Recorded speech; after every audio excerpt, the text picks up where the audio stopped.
Hello. Sorry, I was looking at hot daddies on Grinder. Sometimes it's hard to break away, especially when new faces show up. Hello, welcome. Today I'm going to talk about nerds, intellectuals, um, the smart people, those people like Socrates that irritate society to the point that they say, "Here, have a sip of this." Um, this is a channel about misfits, outsiders, people that don't fit in to norms. Um, and it's hard being an outsider all the way around, really. So I'm trying to figure out because I realize with this stream, I cannot make it. It's not like all of the outsiders are not going to all fit in one space. We're too different. We're too outside for different reasons. So I need to figure out what kind of outsiders this one is for. I pretty much narrowed it down to male, or at least male energy, or psychologically male, or however you want to categorize it. That's very important. And I think the other crucial, essential thing is the intellectual misfits, the one whose intellect or intelligence or nerdiness or spurgery kind of alienate them or create that gap or that maladjustment. And so that's the one I want to talk about today because it shows up in the panel verse too in little subtle forms, even among other intellectuals, just like the male stuff shows up even among other males. So it's a subset of males and it's a subset of intellectuals. And so hopefully somewhere in that intersection of male intellectuals that actually value their masculinity and value the intellect. I think what's happening actually, we talked about the two ways of thinking or the two types of stories we tell ourselves, mythos and logos. I think there's certain stories that we need as humans psychologically, and they start very early in childhood. Once we begin to be able to tell stories to ourselves, and we probably have some initial default story that we get from our parents or whatever important human raised us. But then we revise and innovate and modify on those initial stories as we go. And so this ability to tell stories to ourselves, to keep our sanity, our consciousness intact, our stability, etc., our internal stability. So I think, and me included, all of us, all day long, have this set of stories that we more or less need to keep ourselves going.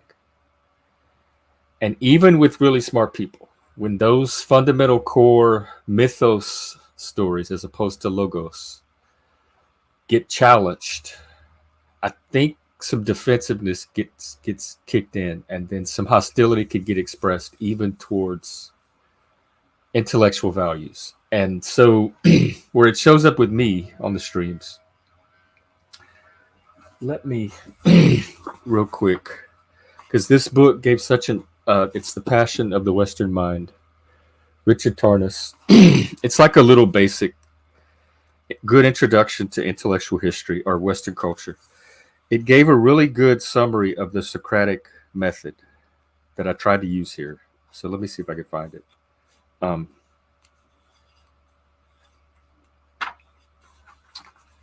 second.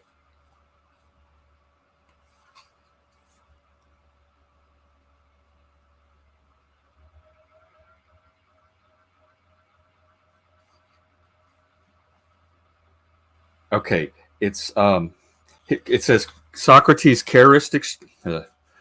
characteristic strategy was to take up a sequence of questions. So he made use of questions. He used questions, and that is also I have fully admitted, openly identified shamelessly with the Socratic tradition. I am squarely in the central line of the Socratic tradition. Hey, Jeff, good to see you. Oh, cool. Well, good. I'm glad you're out there listening and checking in. Maybe this could be a good body double at least, or give you something to work to. By the way, real quick, this is why I don't read comments, because it takes me on rabbit trails. Eminem's new album just dropped, and let me tell you, our boy is back. The whole album is saturated with anti-woke, non-PC. It's the same. He's fed up with the same bullshit we are, and he's pushing back against it in the Eminem way that he always has. And I think he might have converted. I think he might have found his way to the same type of Satanism I did. Because some of his songs are titled Evil, Lucifer, Antichrist, and they're all directed against the woke and the PC. So check it out. At least give it one twirl through. Or I guess they don't twirl or whirl anymore. They just stream. They just play. They transmit. So give it one good listen, one good stream, and see what you think. But I think for this moment in time, for this particular ethos that we're at in society, I think he hit the right note and dropped it at just the right time. So that's my plug for Eminem. Eminem, if you want to come on and talk, man, that would be, I can't think of a greater honor right now. So anyway, there's that. Okay, let's get back to Socrates. And he uses questions. And I don't know any other way to get information to ask for it, to ask for the information I need. And for some people, that's irritating when the information revolves around their pet stories or their personal stories that they need, that kind of fall outside of strict logic. Right. I'm telling you, he's still got it. As an artist, he's still tapping into that zeitgeist. Oh, wow. Oh, good. Then I still got it, because I used to be that person growing up that I would always get music was my thing. Like my whole world was music and music artist and what album's coming out next and what's going on with my favorite artist in there. Like, what's the gossip on? And so I had this knack for finding the hits and the albums that were going to be popular, that were going to hit just before they did. Like, I was the one listening to that REM album or that Pixies album or whatever in the village just before the rest of the people started buying it. All right, Socrates questions.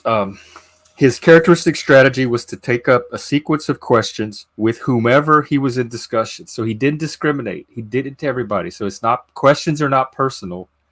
They're my way of I don't know if people realize this or if they trust me or believe me, but part of what I use this stream for is myself, and mainly when it's not needed for anything else. I do some personal journaling here like I'm doing right now, or I try to put a topic out that I want to get captured and archived, so in case I need to go back to in the future. So this is kind of like my diary and my notebook. But outside of that, what I really like the most is the different story, like hearing people's stories and hearing their thoughts on things and their perspectives, because I've always been, as a kid, and my sister's kind of this way too. Maybe it runs in our family. We just have this demonic curiosity to know everything about everything. And I truly am trying to understand your story or your point of view or perspective. I really am trying to see the world from your eyes. And I'm probably doing it on a deeper, more intense level, because that's my starting point, baseline, than probably most people you're used to encountering. And some people find that refreshing. Like there's like, oh, here's it. Remember we talked about the genuine personality expressing itself and assuming that the hearer is also a genuine personality, and wherever it's spoken, it creates community, from Northrop Frye. It's kind of that. Like I'm I'm taking great pains to sincerely understand you, just on your own terms as a person. And some people find that to be a benefit and a help. Some people talk about how just being able to listen and kind of be understood can be validating and affirming. So I'm really trying to give that here. But then notice other people find that irritating. And it throws me off because I'm not trying to be irritating or off-putting. And I don't think Socrates was either. But it's something I do to everybody. It's my mode of interfacing with the world. I'm an ENTP. I'm also a challenger. We talked about that type 2. So I challenge everything I hear. I'm very critical. I run it through a very critical, skeptical lens. Questions with whomever he was in discussion, relentlessly analyzing one by one the implications of the answers in such a way as to bring out the flaws and inconsistencies inherent in a given belief or statement. Okay, that should sound familiar because that is exactly what I do here. And it's not even fine print. Like I have put that in neon letters on a billboard at the entrance as you walk in the front door. So I don't know how people get caught by surprise when that happens here. And notice it said inconsistencies inherent in a given belief or statement. That is what I work with. I work with people's beliefs, what they believe to be true. And everything's a belief or can be challenged or analyzed or questioned as a belief. I did a whole stream one day on the Greek concepts of doxa, dogma, episteme. We went through the AI. One of them is like the opinion about what is true. And the other one is like dogma of what people insist is actually true, which I'm also anti-dogma. That's another thing I react against because people can get very dogmatic about these personal stories, but not necessarily in a logical way. And then the episteme is what is actually true. Like, how do we know when something is true? How do we know when we have truth? So I've talked about all of those, and hang on, I'll get to it eventually. Shit, I lost my train. Attempts to define the essence of something were rejected one after another as being either too wide or too narrow or as missing the mark altogether. Often it happened that such an analysis ended in complete perplexity. Right, because some people's brains, if they don't know a fact, they need to fill in with stories to keep this sense of stability or continuity or consistency. I don't have that need. I am perfectly okay with not knowing something. So all I need to do is figure out, and remember, I took that philosophy test the other day, and my version of truth, the one that was like my orientation, was correspondent truth, which means for me, truth is, does something correspond to this shared reality that we all more or less inhabit, this external world? And usually that's called a fact. So does truth correspond to known facts? That's what I'm examining truth for. And a lot of people, when they're telling their stories, they're using a different kind of truth, and they're telling their stories for different kind of reasons. But I run everything through that epistemic correspondent truth lens, just like Socrates did. And another important thing to remember about Socrates, let's see. It said to clarify his own approach, he decided to concern himself not with facts, but with statements about facts. These propositions he would analyze by treating each as a hypothesis, deducing its consequences, and thereby judging its value. A hypothesis whose consequences were found to be true and consistent, and in my case, true as correspondent, would be provisionally affirmed, though not proved, since it in turn could be certified only by appeal to more ultimate accepted hypothesis, etc. So it's provisional truth.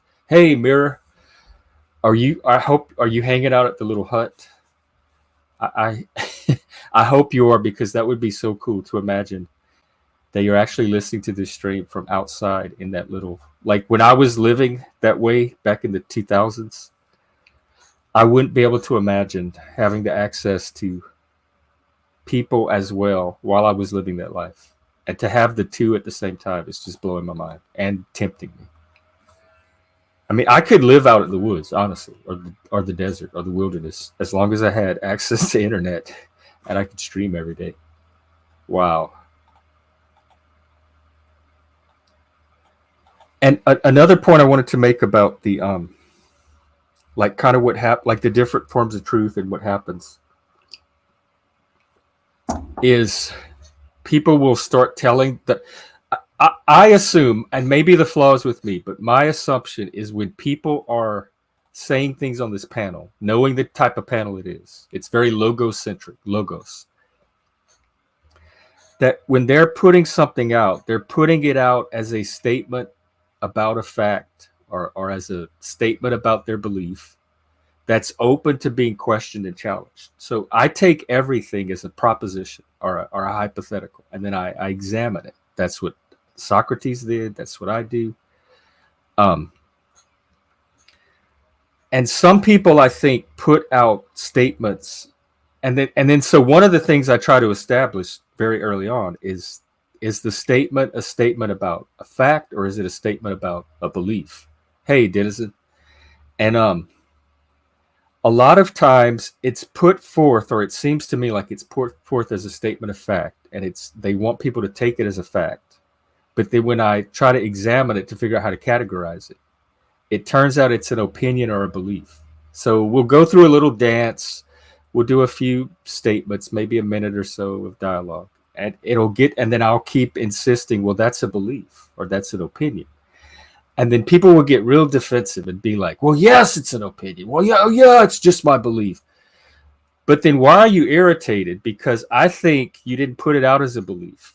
So to me, there's a little bit of gaslighting there, because they don't clearly put it out as a belief. And I suspect they kind of want it to be taken as fact. And then when I challenge it and reveal that yes, it is in fact a belief, there's that like irritability or defensiveness. And that's like a sign to me that I've touched one of those mythos stories instead of a logos story. And so I guess all of this is leading me to figure out how to make this place. Ideally, the panelists that I let on, they would have a respect for men, which includes male emotions, passions, intensity. They would also have a respect for the intellect, for questioning, for trying to classify propositions, etc. And I guess worst case scenario, when it turns out that it's one of those areas of mythos and not logos, that we would all be maybe gracious and helping each other to recognize and navigate that, because we're really after at least two types of truth here. But I want this space to be a space where both types can coexist. But in order for that to happen, that second type, that logocentric type, has to have an uncompromising position here, just like masculinity and males do. So I guess I'm fighting very hard for both of those things, even against other males and other intellectuals. And I want to say a few more things, like tying it into being a misfit. I'm a misfit in several different ways: culturally, ethnically, neurologically, the social awkwardness, weirdness, etc. Religiously, spiritually, temperamentally, the Satanism, and also intellectually. So I have like several different ways I'm a misfit. So I kind of want to explore all of those at different points. But today I want to kind of talk about what it's like being a misfit for your intelligence. And like I said, it showed up very early in school, and rural Louisiana, even the public schools in the 70s, it blows my mind how miraculous of a job they did at handling all this. They knew exactly what to do. And I was the first person at my school ever in the history of my school to be identified as that level of nerd, that they had to even figure out something, and they knew what to do. Whatever they did worked.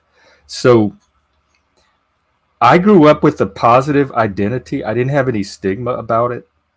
I was always like comfortable with it and saw it as a good thing and tried to use it. A lot of things I think people might not know about most nerds, because some people I think are intimidated or maybe resentful around us for reasons that are not our fault, just like other identity groups.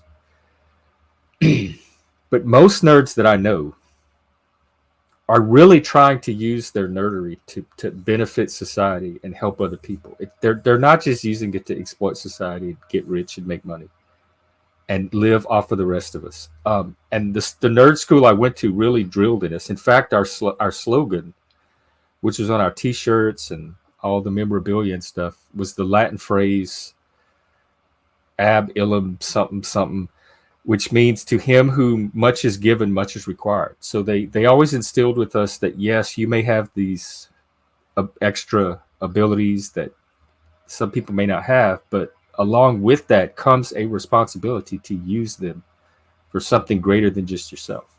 And so most nerds, we're trying to be part of society and civilization, help in our own way. And I think trust is built on an individual level. So I'm not saying trust me just because I'm a nerd and I say that. But the bottom line, hopefully when this stuff is happening and I'm doing this hypercritical analysis of things, which is just my norm, that people trust that I'm doing it with good intentions. I'm doing it to understand. I genuinely do want to understand. And I don't think you can want to understand on the level that I do. And again, I don't have an off switch for it without, in some sense, also caring. You have to care in some kind of way about what it is you're trying to understand. And so I trust that people that come here trust that is behind my motivations for all of the irritating things I do here. Let me check a couple comments. Yeah, that's that positive maladjustment. It's just fine because I'm experiencing even here, like even with the other people that are positively maladjusted, it's like we're positively maladjusted to each other as well. And this showed up very early when I started doing autism groups. I noticed that there's so many different types of autism. They don't all fit in one group. They don't all need the same things, and they don't all. It doesn't automatically mean they all know how to support each other or are necessarily the best support system for each other. Sometimes they antagonize more than they support.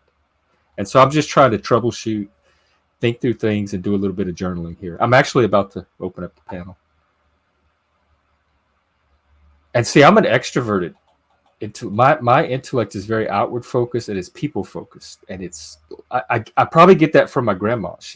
She lived in a small town. She was the postmaster's wife, and she knew everything about everything going on in that town.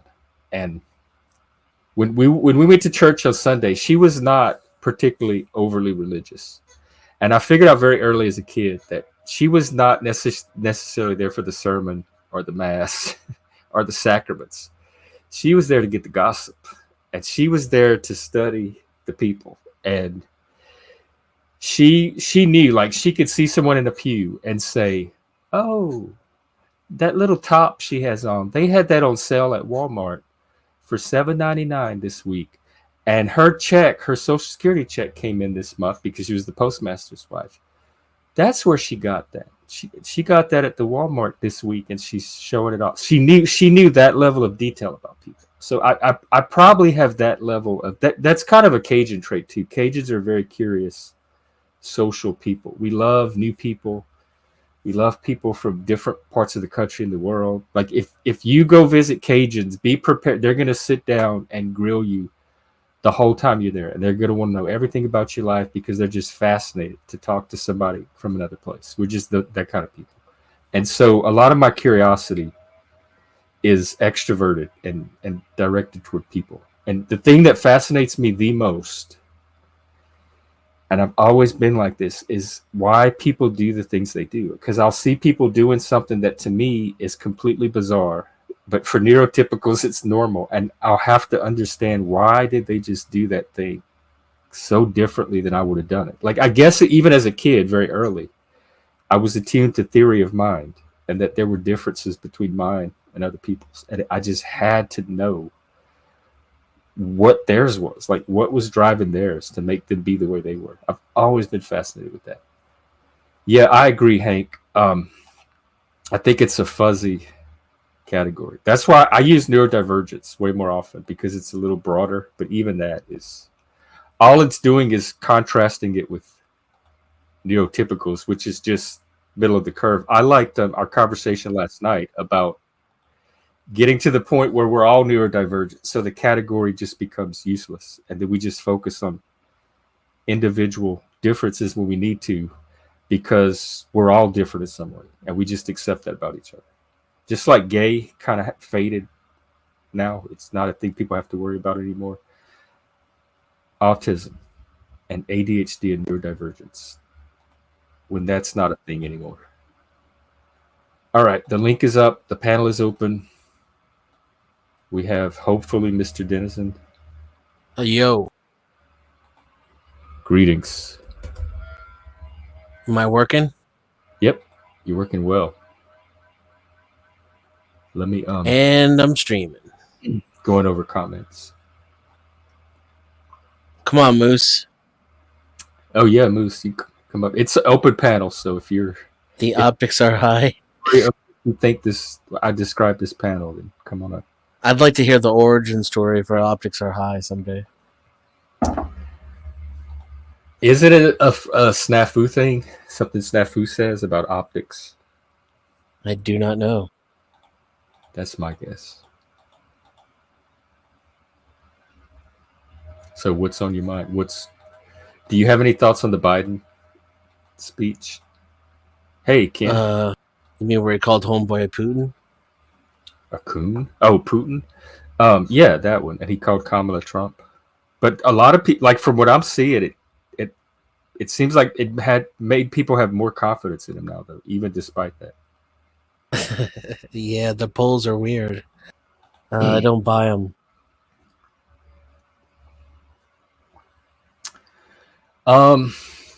Like deprogram, Hank. I don't.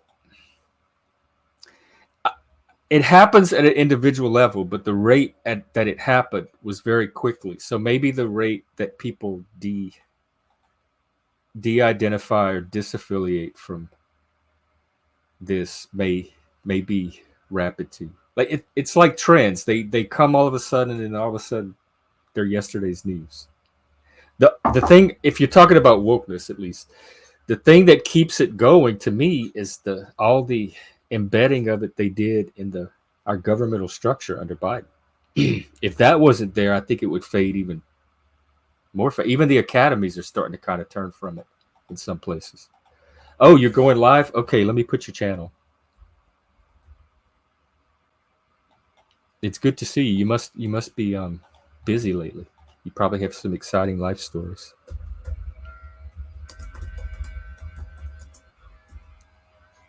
Oh, we have a very special guest today.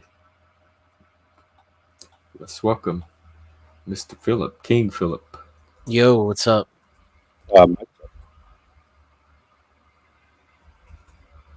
What's that collection behind you? Hot Wheels. Nice. Oh, let me see. Oh, wow. Yeah, they're like Lamborghini and Nissan Skyline Hot Wheels. Started collecting. Those worth some money? Some are, yes. It's kind of strange. Phillip, what is your channel again? It's in limbo right now. So it's like a game. It was a gaming channel. Oh, okay. So it's not active right now. I'll just put your name. Yeah. in. Oh, thank you. I think I'm gonna make a new channel for gaming. What type of gaming? And good morning, Dennis and Gen X Chef. Greetings. Good morning. My favorite games right now are Star Citizen. Ghost Recon's my favorite game of all time. That's the one Frank plays. And Dennison, have you had a chance to check out one of our friends, Just Frank? Just Frank, no. Oh, Frank. He plays Ghost Recon. Frank blocked me the first 20 minutes I was on the stream. Oh, that's right. He doesn't like you. I remember. But he plays Ghost Recon. He rages and rattles his cage when he sees me talking to you. Yeah, he streams Ghost Recon. It's a cool game. I'm sorry he blocked you. I don't know why people block each other. It's He's temperamental though. I'm all he's about our freedom of resident speech. troll. Give people a chance to speak. I don't like the new one very much. Wildlands can be fun if you do it old school style with the realism turned on and all the UI off. The classic 2001 Ghost Recon, that's my jam. Or 2000. What about the Vegas 2001. though? I don't know if it was Rainbow Ghost Six? Recon or if it was Rainbow Six Vegas 2. That's Rainbow Cool, Six. right? That was a badass game. Yeah, that was a decent upgrade for the Rainbow Six series. Back when like cooperative games were like the key, and Gen X Jeff is like, I don't play video games. I love co-op games. Those are my favorite. All right, there Yeah. we go. What about Time Ghost War Splitters? here. Has anybody here played Time Splitters? No. No. Is it co-op? I heard of it. Oh, it's amazing. Portal. I'll play it. It's like a like a game where you get like people from all different like times and whatever, and you're just shooting each other, but it's a team game, whatever. I Do like you have to have tactical coordination? games. Yeah, definitely. You should. I'd be a bad team member. You could do like different things on the team though. That's what makes a game really good, is that it gives you different options, so that way everybody doesn't have to play the frog or the eagle. They can play whatever they fit into. I'll be A lot of snake. games are like that right now. They're all about cooperation, or each player having a ability that helps out the team move forward. They're like they make the team stronger. Believe it or not, I like to be the healer of the team. Medic, I can see that. Yep, I like to Ghost play the Recon. medic or the paladin or whatever. Is I'm there a a striker, trickster? berserker. Yes, there's always like a spy guy. Most likely yeah, that I would could be do like a that. sniper, I'd be recon. good at him. You know what I mean? That's me in Ghost Recon. Oh, cool. Yep. Every Are team you needs a silent sniper. and deadly, like with like crossbows and arrows, or with Rambo style, or is it the other way? Yeah, dude, I'm ridiculous at Ghost Recon. People get mad. Oh, then you probably would have enjoyed that snake game. I forgot what it's called, but he's it's Metal like Gear Solid. Yes, there's a Metal Gear Yeah. Solid that's like Ghost Recon, which is open map, Yeah, I heard about that. and I think you would enjoy that game. Check it out, brother. Yeah, I like the Splinter Cell. The last one. Mhm. That was a good one. Yeah, but I'm that dude where you all of a sudden your buddy's brains get blown out in the middle of the pathway and you have no idea where it came from. Or you're about to line up your shot and then you hear something behind you and you're dead. Yeah, there's a good movie back in the day called Navy SEALs with was it Charlie Sheen? And they had a sniper in there called God, and he would take people out like behind walls and stuff. He had like a special scope that he can shoot through walls, and that was pretty cool. I think I remember that movie. Hey, How you doing, Jeff? Good morning. Morning. Good morning. So How are you? I love the shades. How's what? Yeah, I think shades are a great aspect to I know. I streaming, love when panelists use them. because sometimes you're looking and you're staring in a weird direction and your eyes are wandering, where the guests honestly think you're always looking at them. I could be looking at something else or doing something else, but it's a great way of That's not a bad idea. I might go grab my roommates. Also a good way to dox your screen. It does what? Oh yeah. Yeah, but I'm just showing StreamYards, so I guess if they really wanted to, we're seeing ourselves. yeah, if they really wanted Recursion. to. Like, And I'm thinking about Mock actually, Wood because these are the flare on the glasses. I'm thinking about different colors for like mood changes. So I'll switch them out. Like, all right, I'm about to argue with somebody. Let's get the red glasses, the different filters and stuff. Let's go right now. Killing guys. Or an aqua, we're good. Blue's good, guys. If you see red glasses, run. Yup. So did you dropped Battlefield 5 then? I was Or playing. no, you were Battlefield playing 2042. Battlefield 2042. Never mind. Yeah, Sorry. I'm in. Sorry. Yeah, no, it's all. There's a lot of Battlefields, so it's very confusing on which one there is right currently. But I'm into modern combat first-person shooters. apparently I'm pretty good at it, and people enjoy the content. So I was doing that, but I've just lost interest in gaming. It's nothing new, and it just seems repetitive. I don't feel like I'm growing as a content creator playing that game.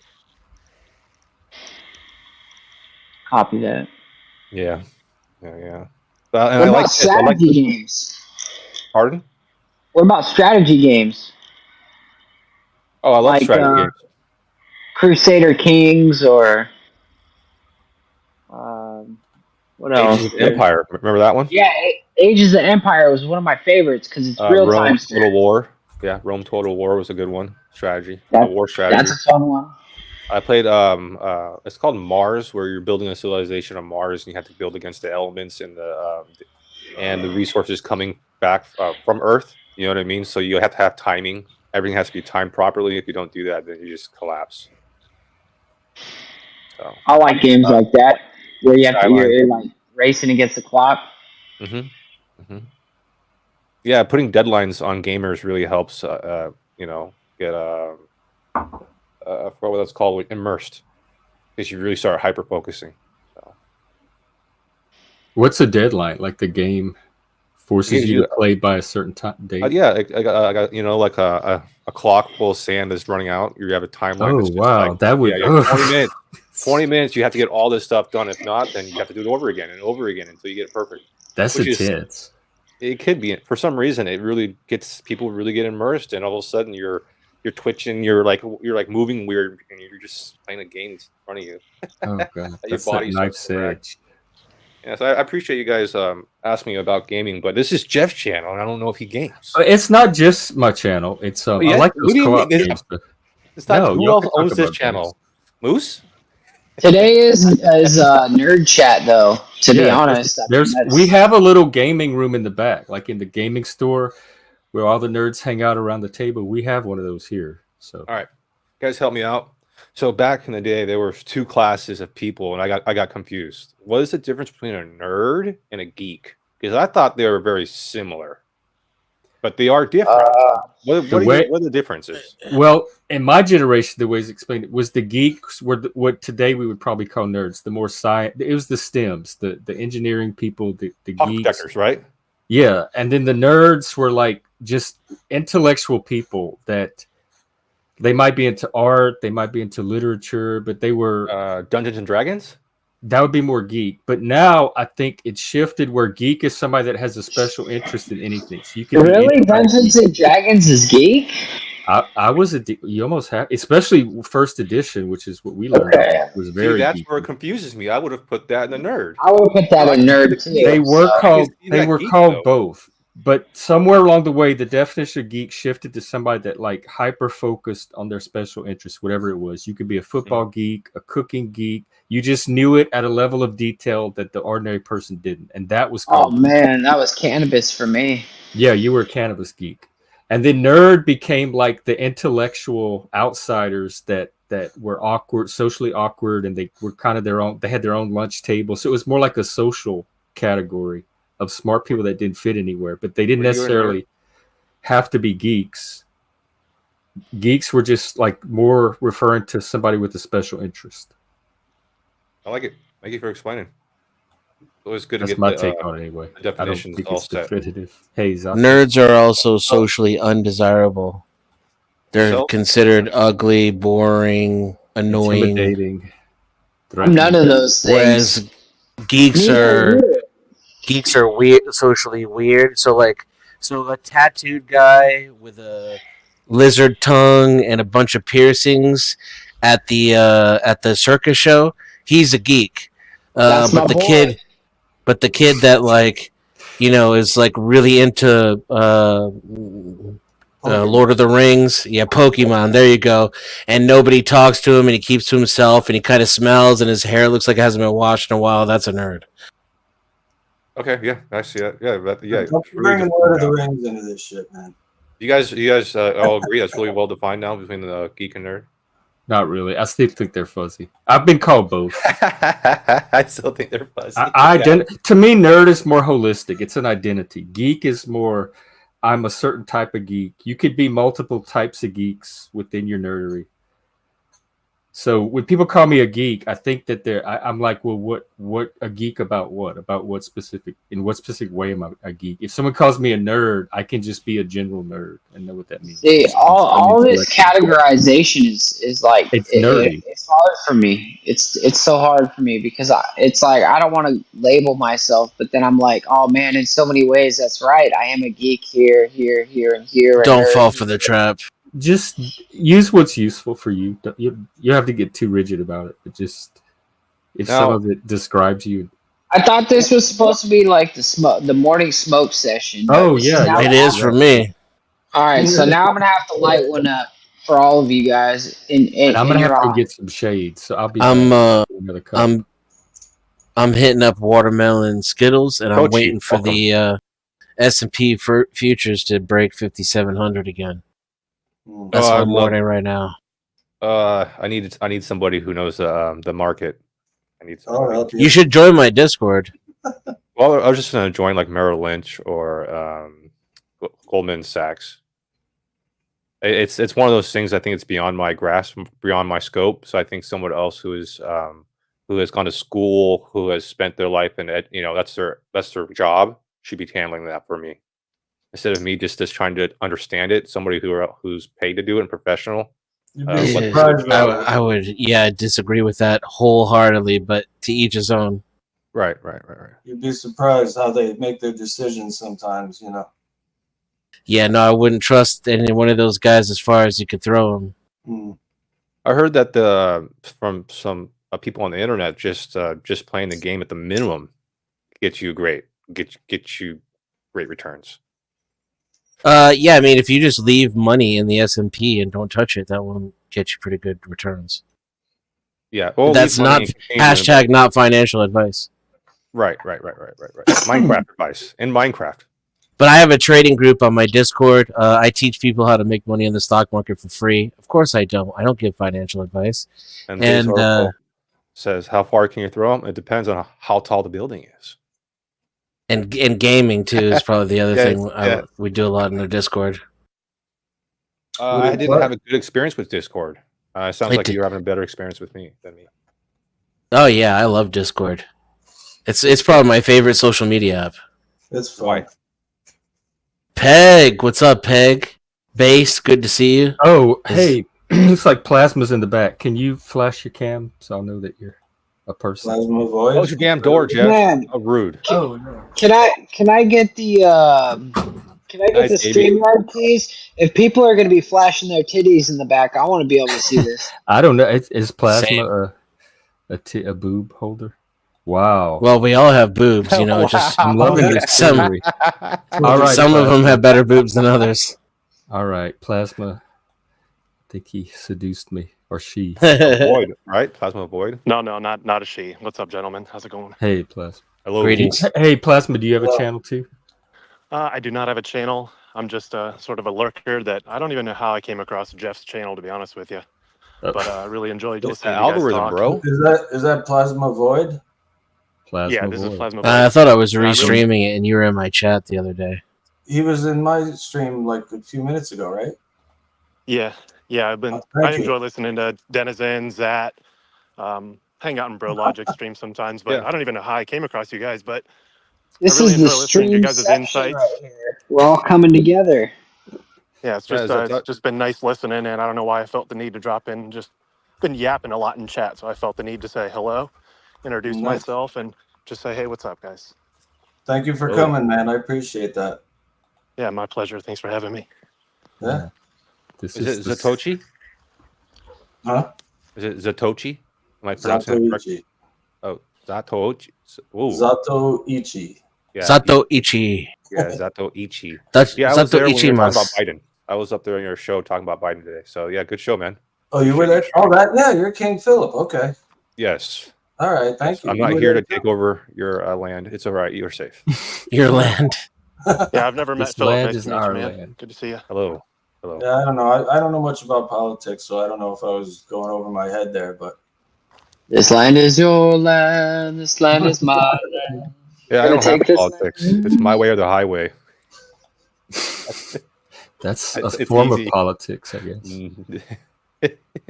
I don't even think like politics. There's a discussion.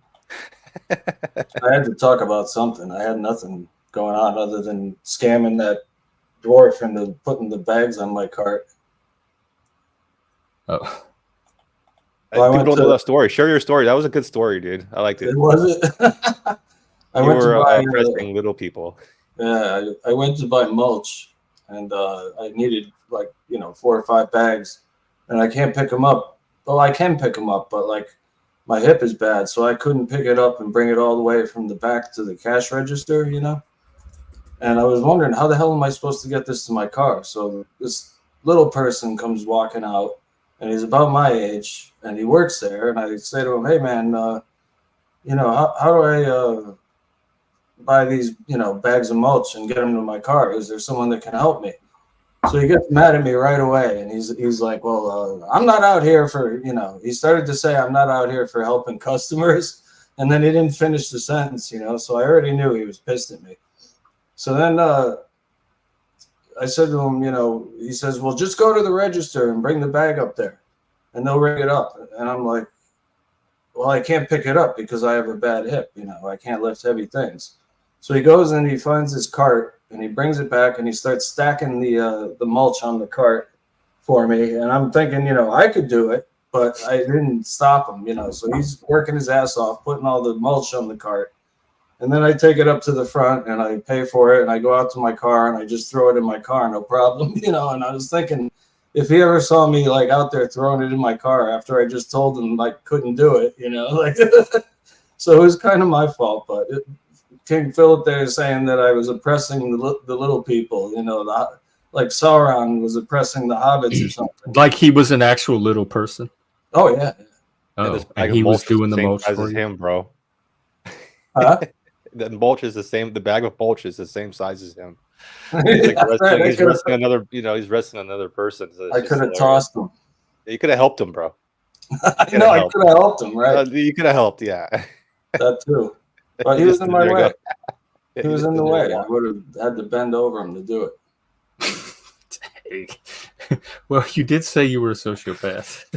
You're hired. You're gonna be one of my security. One of the guys who collects taxes. You'll be good at collecting taxes, bro. Sure. Fucking guy has no heart, dude. Jeez. My heart was Sending the midget. He's the one that almost killed someone too, or something. Mulch, man. Come on. Yeah. Was he even tall enough to push the cart? Yeah, it was pretty high up on him, but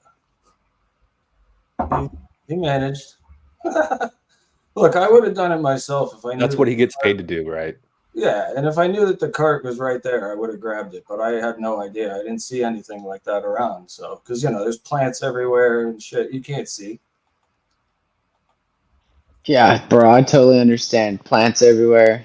Can't see shit right now.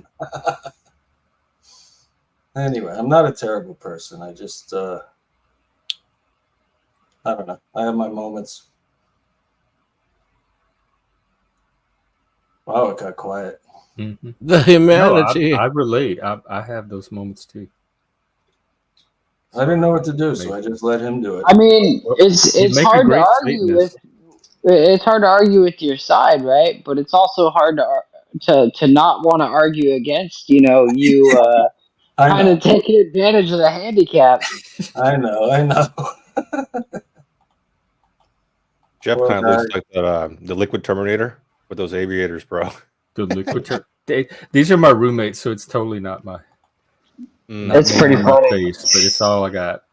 Does he know? I mean, basically, what you did would be equivalent to somebody coming into the store and like having like 100-pound bag of sand or something, and having me like load up like 10 of those.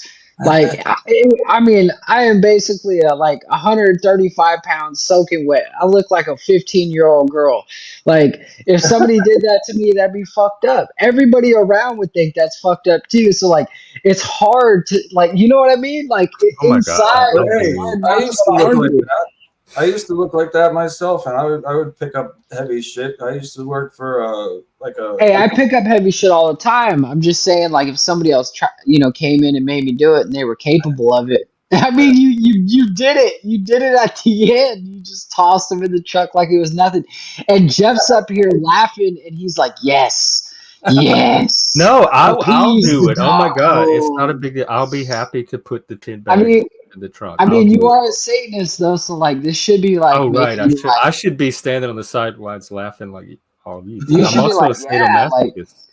and that's why I don't understand Satanism and stuff because like growing up you always hear about like the devil on your shoulder and then the angel on your shoulder, but Yeah. you don't seem like the devil on the shoulder. Like you're just, it's different. I feel I sometimes like agree. I'm a bad Satanist. I I saw really the do. subtitle the first time I saw Jeff. I saw gay autistic Satanist, and I thought, what in the hell?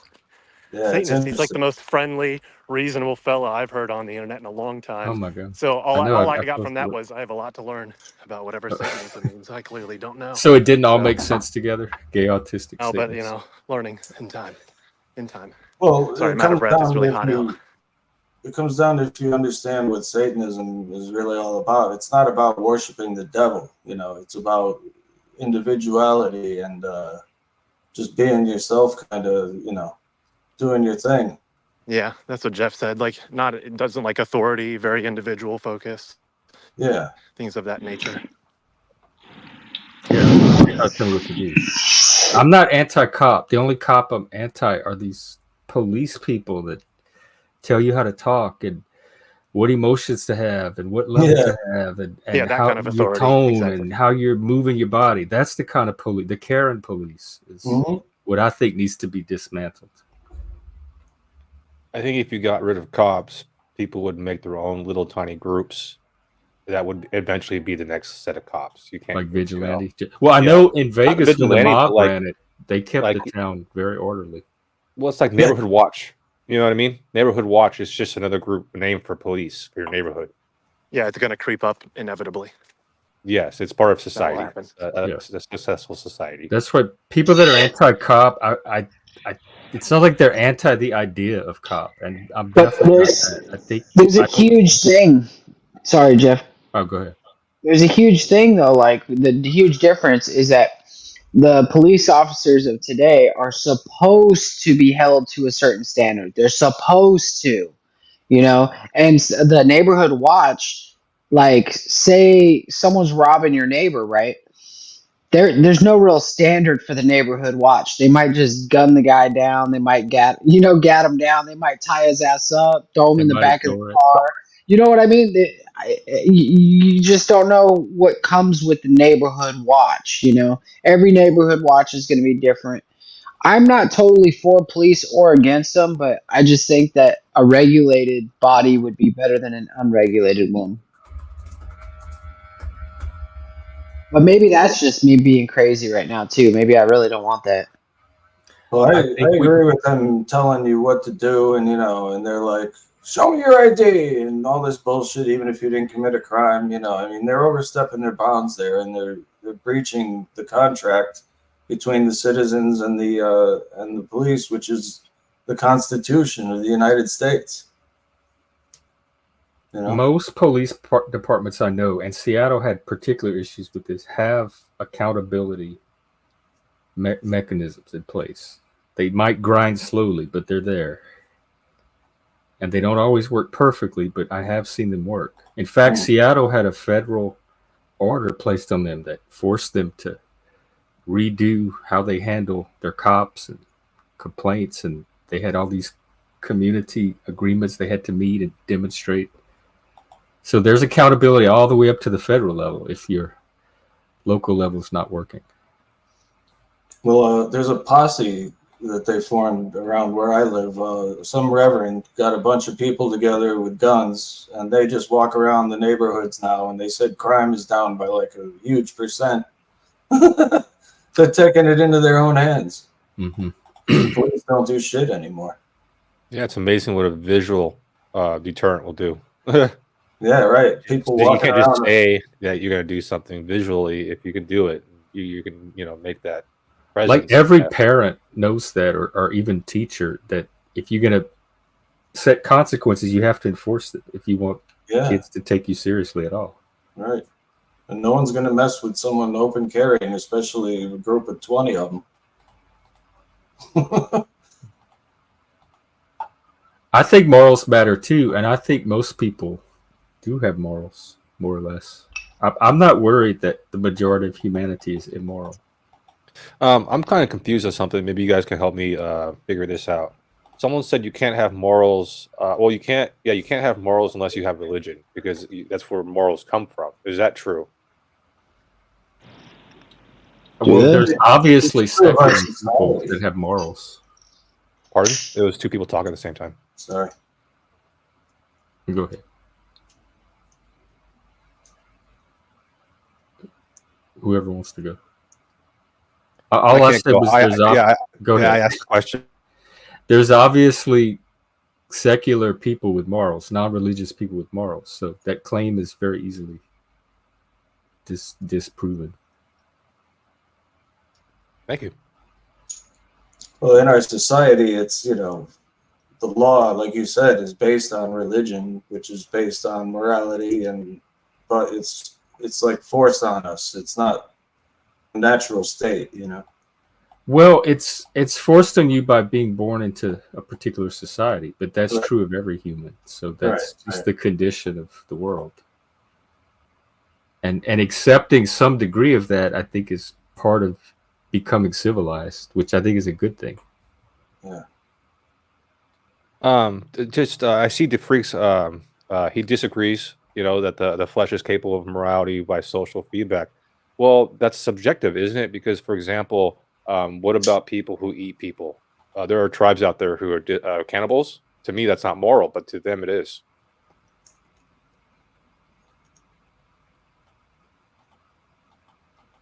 But what about that plane that crashed in the Andes Mountains, and they were there for months, and they had to eat the other passengers to survive? I mean, is that immoral in that situation? I don't think survival is immoral. Oh yeah, I don't. Oh. Well, did they die, or did they kill them to eat them? No. They ate the dead bodies of people that had already died in the crash. That's not immoral. I mean, you're trying to save your life. But if they were to kill them on purpose, then yeah, I don't think they killed anyone. But okay, tough question, guys. If Dennison right here, we're in a plane crash, right? Dennison didn't make it. We see his little scrumptious body over there in the fire. Which piece are you taking? No, y'all enjoy. I'm not eating. Dennison chicken leg, or is it? Y'all have it. What do you like, the wing of the leg? You like the wing of the leg? Yeah. The breast. Hey, who's getting the loin? I got Dennison bacon. Oh man. Someone's going for the Dennison loin. I don't know. I would think like you could go for the calf, because that would be like eating a big turkey leg. You know? That's what I was thinking. Go for the leg. Yeah, I get no big old turkey leg looking thing. Like you're at the Renaissance. I can see that in a comedy movie. Some guy just eating. I think that's a tough meat, though. Yeah, probably. Nasty. That's nasty. That is a tough meat, though, because that's a nice muscle right there. You're using it all the time. Go for the cheek. Tenderize it, bro. Just beat him with a couple sticks. I'm joking. All right. Go for the cheek or the ass, maybe. I don't know.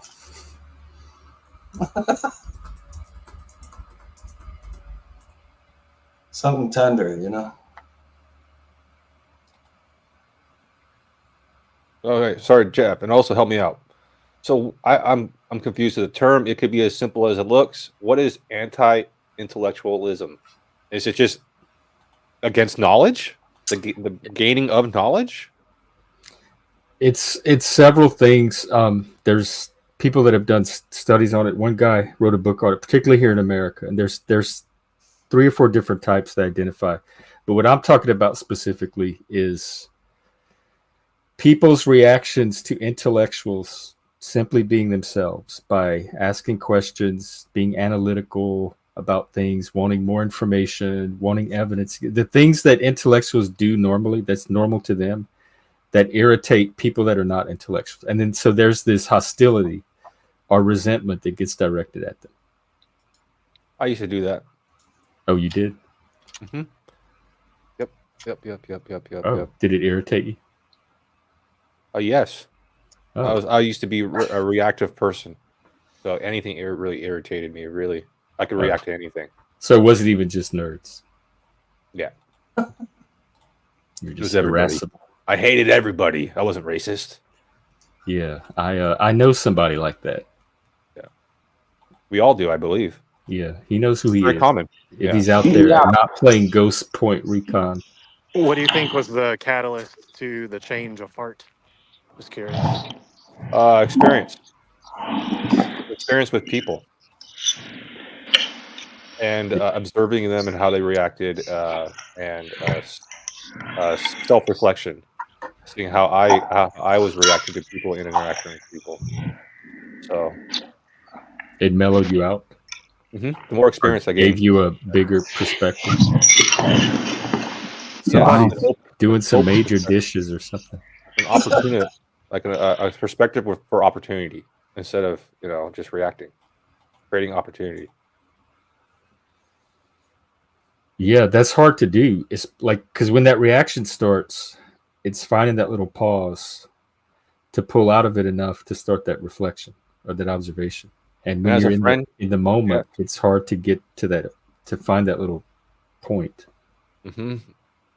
As a friend, I try to pull you out of that sometimes. You notice you do that sometimes. You react. I'm like, oh my gosh, I'm trying to get Jeff to change. But we gotta let you react, brother. We gotta let you react. That's how we all learn. Wait, say that again? The other day, remember you had a reaction. We were trying to get you to stop. Oh yeah, no, don't. Yeah. That's definitely the wrong thing to do. I need that to come out. And when people try to stop it, I stopped pushing that point, and we let you just flow.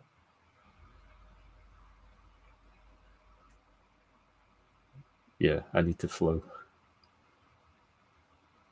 I like listening to Jeff's flow. I'm usually just wandering around, lurking, listening in. I love it. It reminds me of the tampon joke of the black lady who went into the pharmacist and said that she was having her period and needed some tampons. And the pharmacist says, okay, well, what kind of flow do you have? And she said, linoleum. Oh, man. That's an old ass joke, too. Mm-hmm. Oh, my God. Wait a second. Why am I the only one who didn't get that joke? Probably because you white and didn't grow up in the South. It's dialect humor. Well, I'm yeah. Black Well, guy I say, goes, Jeff, congratulations, dude. I don't know if you've noticed this, but you've gotten much better at monologuing. You're much more comfortable than you used to be. The more you stream, the better you're getting, dude. Congratulations. Oh, well, thank you. No, I haven't noticed See, that. I wasn't just buttering you up, fuck nut. I was telling you the truth. Black guy goes to the doctor and he finds out he can't have kids. So he goes to the clothier and he buys a fancy suit. And he sees one of his friends, and the friend says, "Hey, what are you all dressed up for? You know, you look fancy." And the guy says, "Well," he says, "if I'm going to be impotent, I'm going to look impotent." Oh, God.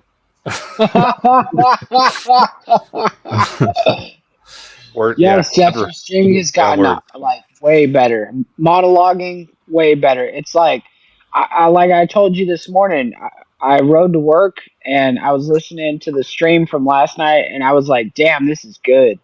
This is good stuff. Wow. Okay. Well, thank you. I'll keep trying to do it. Yeah, you don't even need a co-host, dude. You're really good at. You're getting better at this. And that philosophy test was interesting as hell. That came from Hank. So thank you, Hank. I usually hate those kind of tests, to be honest with you, but I was just watching Jeff do it. I'm like, why am I enjoying this right now? Then Hank came on. It was good. It was really good. There were some Where is Hank? questions.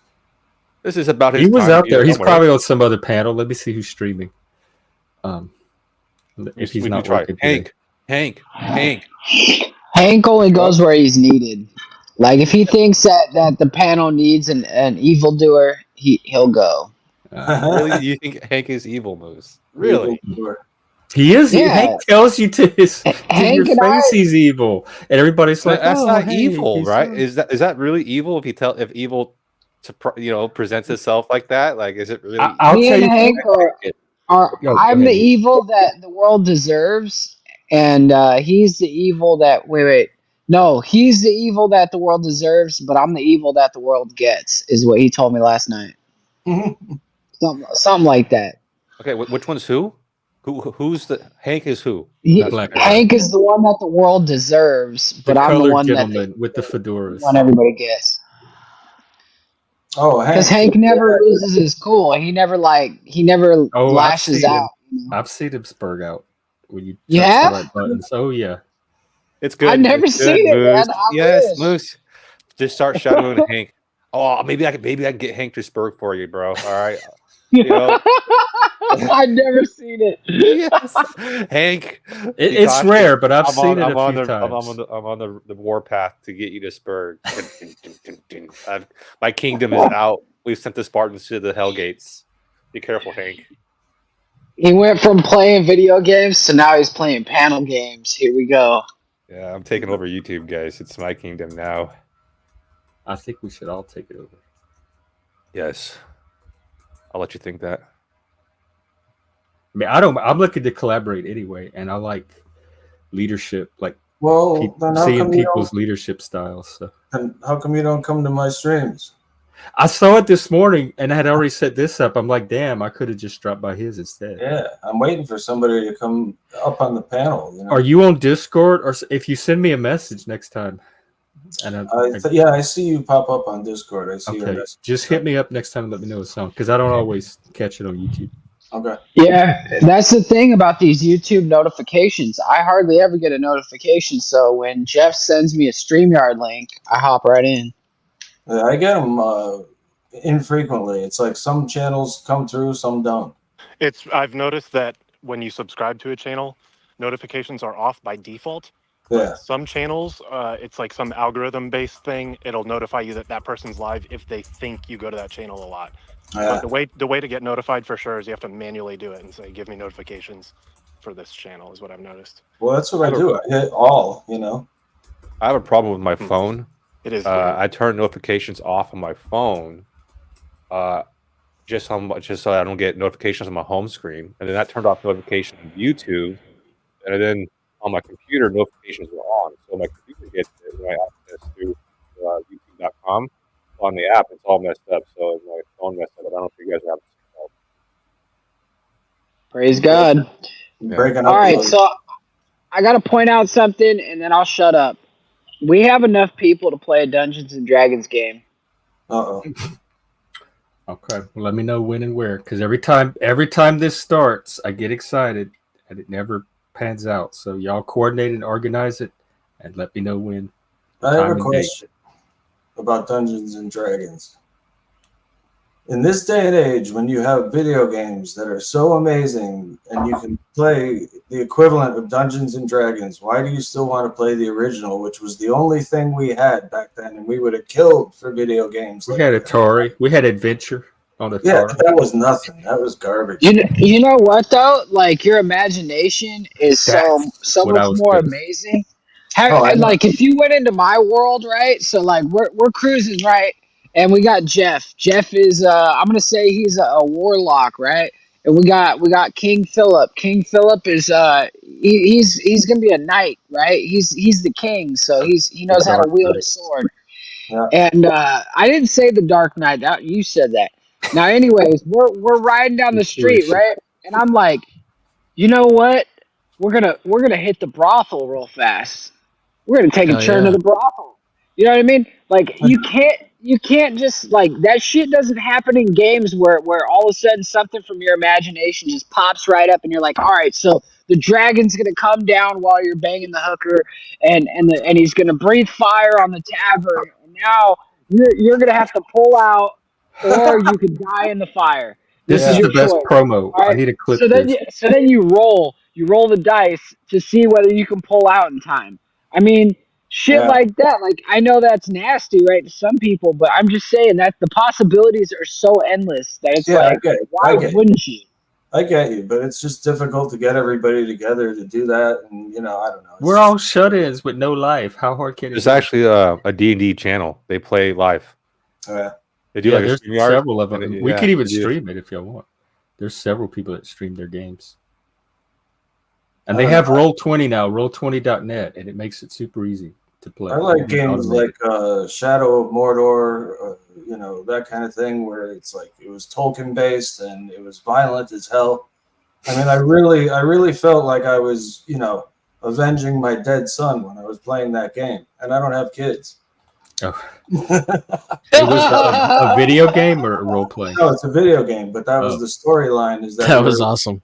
You're avenging your dead son, and you have his broken sword that you use as a dagger to just grab the orcs and stab them in the back and shit.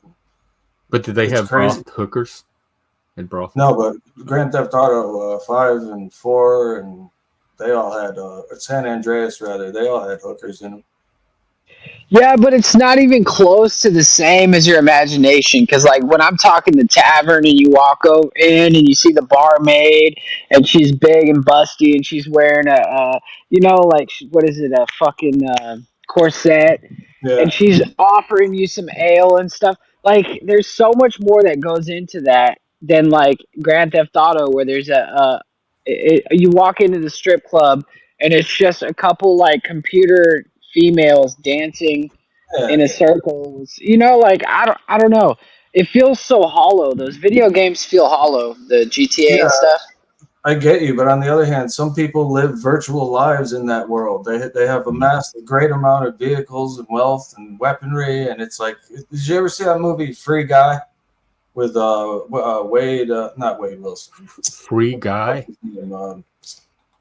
Yeah, he's a video game character that becomes sentient. Oh, you're the second person that's told me about this movie. Maybe I should watch it. What's his name? Ryan Reynolds. He's in it. He's the star. Yeah, it's a pretty good movie. It's a good idea, But, I'm up for it. Maybe what if we're like video game characters? We're just the product of our programming, which is our DNA. And what if one of us became sentient enough to see past our world, What would we figure out? What would we know? To see past our reality, Are we playing ourselves? Are we in control of our fear? Game? Or is it like an auto player mode? I don't know. Actual fear. Oh, yeah, it would be terrifying, I'm sure. I don't know. You just broke me, man. Like a Brokeback Mountain story right here, told to you on the Gen X Jet. I just realized how subjective subjectivity is for the first time. It's crazy, bro. Right. I always enjoyed the movies like Tron, Ready Player One. I think it's called The Gamer. Those kind of concepts where they into the game and go into that reality. I've always thought that was a good concept.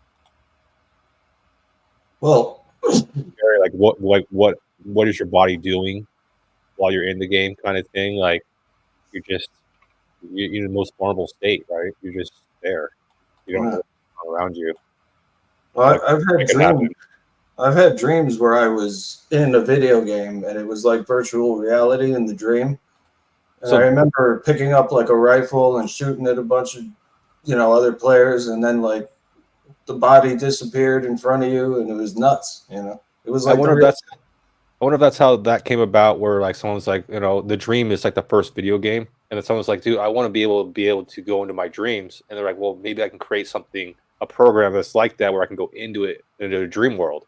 Yeah. So that was the concept behind video games. So if video games were just something like, well, maybe we can get this program to hit this other program off of that program, and it's visually appealing.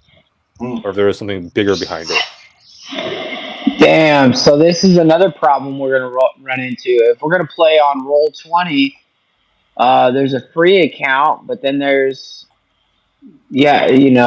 for other shit, you have to pay for it. Yeah, my group uses Roll20, just the free version, and it works fine. Like the extras are just like perks. They're not. You can play the game without it on just the free version for the most part.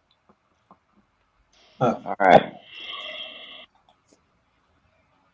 I'm signing this bitch up, so if anybody else is down, like let me give me your name, or let me give you mine, and we can hook up.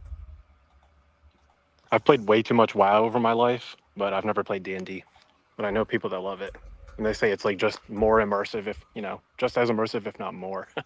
It depends on like how good you are with your. For me, my imagination is more vivid to me than a video game graphic. They look so primitive, clunky to me. Than what my imagination can come up with, and the flexibility that Moose talked about, that creative freedom. But some people prefer like the concrete, having the visualizations done for them. Both. Do you play new games? Nude games? New. Recent? There is a new style of game from Scandinavia called Jeep Farm that I've been wanting to try. It's like part psychodrama, part role-playing, and different players will play different parts of other people's characters, etc. So it gets What's the most recent title you played? Blades in the Dark. What year is that? I don't know. When did that come out? 1987. And then I play a lot of the White Wolf games, the Storyteller, and they keep putting out new editions, like updating their old games. So I think the new Mage edition came out. Whoa, what's White Wolf? They did Vampire back in the 90s, Vampire and Werewolf, and they did one called Mage, which is really good. On they have another one called Demon that I like. Well, what's White Wolf about? That's just the name of the company. Oh.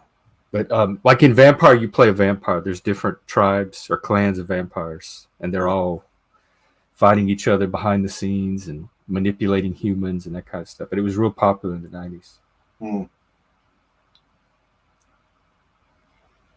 Denizen, have you ever heard of the werewolf? I don't know how to classify it, but it's like you have a couple people that are werewolves in a group. Werewolf and Mafia, the Hidden Trader games. I love those. No, I'm talking about, it was like an experiment where they had like a group of people and they made, like a small number of them werewolves. Yeah. Only the werewolves knew that they were werewolves, and everybody else had to figure out who was the werewolf. And then every night, like one person would disappear and die. And the werewolves had to keep convincing everybody that they weren't the werewolf, but it was like, because they knew that they were werewolves, they had an advantage over the people that didn't. So it just goes to show you how a small group of people can control a large group of people through superior knowledge. Sometimes. But sometimes the other players win too. Well, yeah, if they find out who the werewolf is. There's an online game called Avalon, which is a variation of that. You're like the King Arthur and the Knights of the Round Table, and some of you are spies. And that's free to play online too, and that's an easy co-op game. I like co-op. What year was the Hey, what about Fallout? Sorry, go ahead. What year was that Blades game that you played? Let me look it up. He's looking it up. So there's a Fallout, the role playing game starter set, free starter adventure. 2015 was Kickstarter, and it went mainstream. 2017 was when it was published. So very recent. You might want to check out something new. Have you played Star Citizen? I play with the group, so they usually end up. That looks pretty good. I'm not real picky about what we play. Hey Moose, I got that game working. Is it Fallen or something that you gave me? Oh, Fallout 76? Yeah, I got it installed and working now. There you go, buddy. Is it on PC or what? Yeah. Gotta add me on Steam, buddy. Alright, put it in the back. Alright, I gotta look up my name. Deadpool Kedro brings up a good point. What version of D&D would you guys play? Because I've seen one for Lord of the Rings, which was, I guess, there was a super rare card that was worth a lot of money. There's a cyberpunk version. I've seen versions of D&D. So what version would you guys play? Yeah. Well, if we play on Roll20, it gives you the 5th edition of D&D, or it gives you Fallout. It gives you a couple like starter stuff. Yeah, the Roll20 is 5th edition, but I have the original 1st edition books from when I used to play. Those are worth money, Okay, Felix, are you just pulling things out of a bag? I'm a nerd. This is a nerd friendly. You just like go down, all of a sudden something pops up. You're like, here, look at this. I got this. Look at Those are worth bucks. I have stuff around me. If they're in good condition, keep them that way because This they're is worth how money. nerds live. Oh, dude, watch, dude. You're gonna be like the #1 D&D channel. You don't even know it. Oh It's my God, happening. we haven't even streamed a game yet. Yeah, it's happening. Hey, Denizen, add your name because I forgot my account name. I know it's Grim Reaper. I just forgot which one is the 2 for the R. Yeah, I like Planescape. Planescape was wild. It was almost too wild to play. It was talk about freeform creativity. I like flying combat games, like World War II kind of plane flying and shooting and all that. Like Snoopy and the Red Baron? No, like Combat Flight Simulator 2 and 3 and 4. Like biplanes? No, like it's World War II planes, and you fly missions and stuff. And right, the jets didn't really come out until Vietnam, right? Yeah. So it'd be biplanes. No, World War II, right? Not biplanes. It's just an airplane geek. It's propeller planes. What the classification is, but like Spitfire or Japanese Zero, Mustangs. Mustang. Yeah. Right. Okay. All right. That's what I was like. Like, oh, okay. Yeah. All right. There is a game that has biplanes in it. I think it's called War Thunder or something like that. Yep. Oh, I forgot like bombers, B-27, B-52. Yeah. B-17. Yeah. Yep. Daniel Price has it. It's like all World War II stuff, 40s. I would love to fly one of those things for real. I'm not a pilot or anything, but I wonder if I couldn't do pretty good, after doing the game. It'd be fun to get your pilot's license. That'd definitely be like a bucket list kind of item. I'm too chicken shit to do that, though. Oh, okay.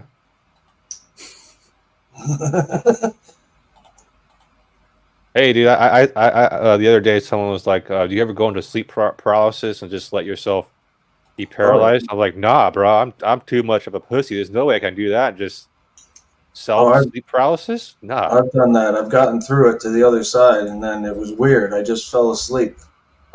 It was strange. You were that relaxed. You're like, oh, this is a big deal. Well, I wasn't relaxed. I sat there and waited to die.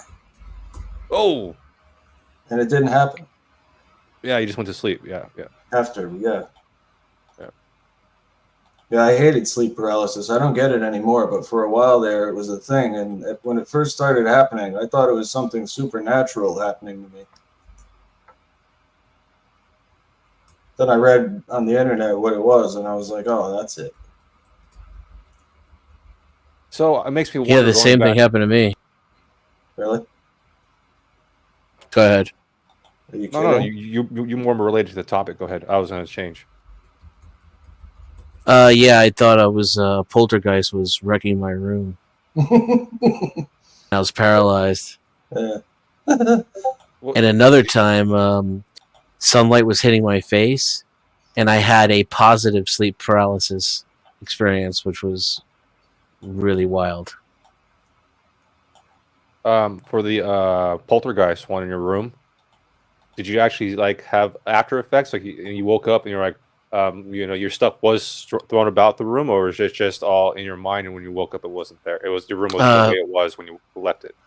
I woke up, I couldn't open my eyes, and I could hear it all happening, like not mistakenly. Like the sounds were very real. Correct. Yeah. The auditory hallucinations are stupid real. Yeah.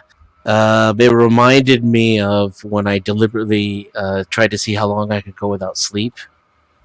And the hallucinations came after day 3. The auditory hallucinations, they came quick. That's great. How long did you go? By day 7, I was micro sleeping. So like I didn't even know, I couldn't even tell I was sleeping. I would just lose time. You did this for the name of science? Say what? You were a truck driver at that time too?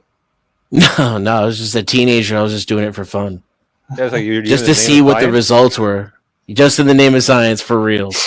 Bro, but this is probably before you heard about the experiment that they did that, and they ended up driving a whole bunch of people mad and committing suicide. They done this before in Russia or something like that. It was not good results, bro. Well, did they not know they were being experimented on? I think that would be the difference. No, it was prisoners. The theory, the backstory is apparently they're prisoners. So they had, the scientists had full rights to do whatever they wanted to, and so they did a no sleep test, and the people ended up doing exactly, they got talking to themselves, acting sporadically, hurting themselves. It was they drove. It's not healthy. They found out it's not healthy for people not to sleep, and it was not good results. It was not. I think people died. Wow. Well, they say you have to sleep because when you dream, you're assimilating all the data that you collected during the day or whatever, and you have to put it into your brain so that you can deal with it. That's why you start hallucinating, because your dreams start spilling over into real life. Some sort of data indexing going on. Yeah, like that. Yeah. Greetings. Welcome. Yo, what's up? So, I don't know if anyone remembers Yu-Gi-Oh, the trading card game. I remember the cards, the Yu-Gi-Oh cards, because he used to have to take them from the kids. Something like a blue-eyed dragon or something like that. It's a really gnarly card. Yeah. I still have them. I actually sold one once for like $100. Wow. But I just like collecting them both to play them because they're really cool. Some of them are actually pretty funny. There's literally a card that says man eating hamburger. And there's another card that says people running around in circles.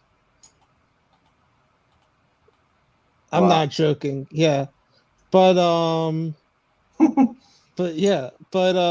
the other thing Oh my god. is that Pokemon cards? And the case. Bet your ass it is. Oh my god, we're going moist critical now. See, this is geekery. That level of collecting is geek. Yeah, this is the master set for Pokemon Go 2022. What's the so Moose, you said that you play Fallout what was it? 76. 76. Is that crossplay? Unfortunately, it is not. Unfortunately. It should be. Every game should be crossplay. Yeah. But yeah, so No, you wanted to play with me. Everyone does. I'm sexy. So I do want to play Dungeons and Dragons. Am I a Pokemon geek? Yeah, I would say that's geek. That's what. Yeah. And a Hot Wheels geek. We're geeked out. Geeked out on it. Yeah. So, Which probably makes you a nerd. If you haven't I'm going to Amazon to get a pocket protector. Be back, guys. It's a geek week. Am I a Lord of the Rings nerd or geek? I never got into Lord of the Rings. Like, I like the movies. I love the movies too, but the books are the shit, Probably not. I haven't heard you talk about it enough to know, so that's probably an indication you're not that much of a geek about it. Oh, I know everything there is to know about it. You might be a geek. Can you speak Elven? No, I don't go that far. I mean, I can say a couple phrases. There's like levels of geekness, I guess. Yeah, if this were Dungeons and Dragons, there'd be different dots. There are some people who take Dungeons and Dragons to the absolute limits, like dress up and like have accents and shit. Oh, live action. Yeah, we used to do that. Not dress up, but we used to play live. We should do. we all should do a D&D live We're stream trying one to. day. We try to put one together. We can stream it if everybody wants to. So I'd like to ask everybody on the panel. You don't have to share if you don't want to, but what do you geek out about it? Like, for example, I was Hot Wheels and Pokemon, and cars. So what do you guys geek out about? Let me know, please.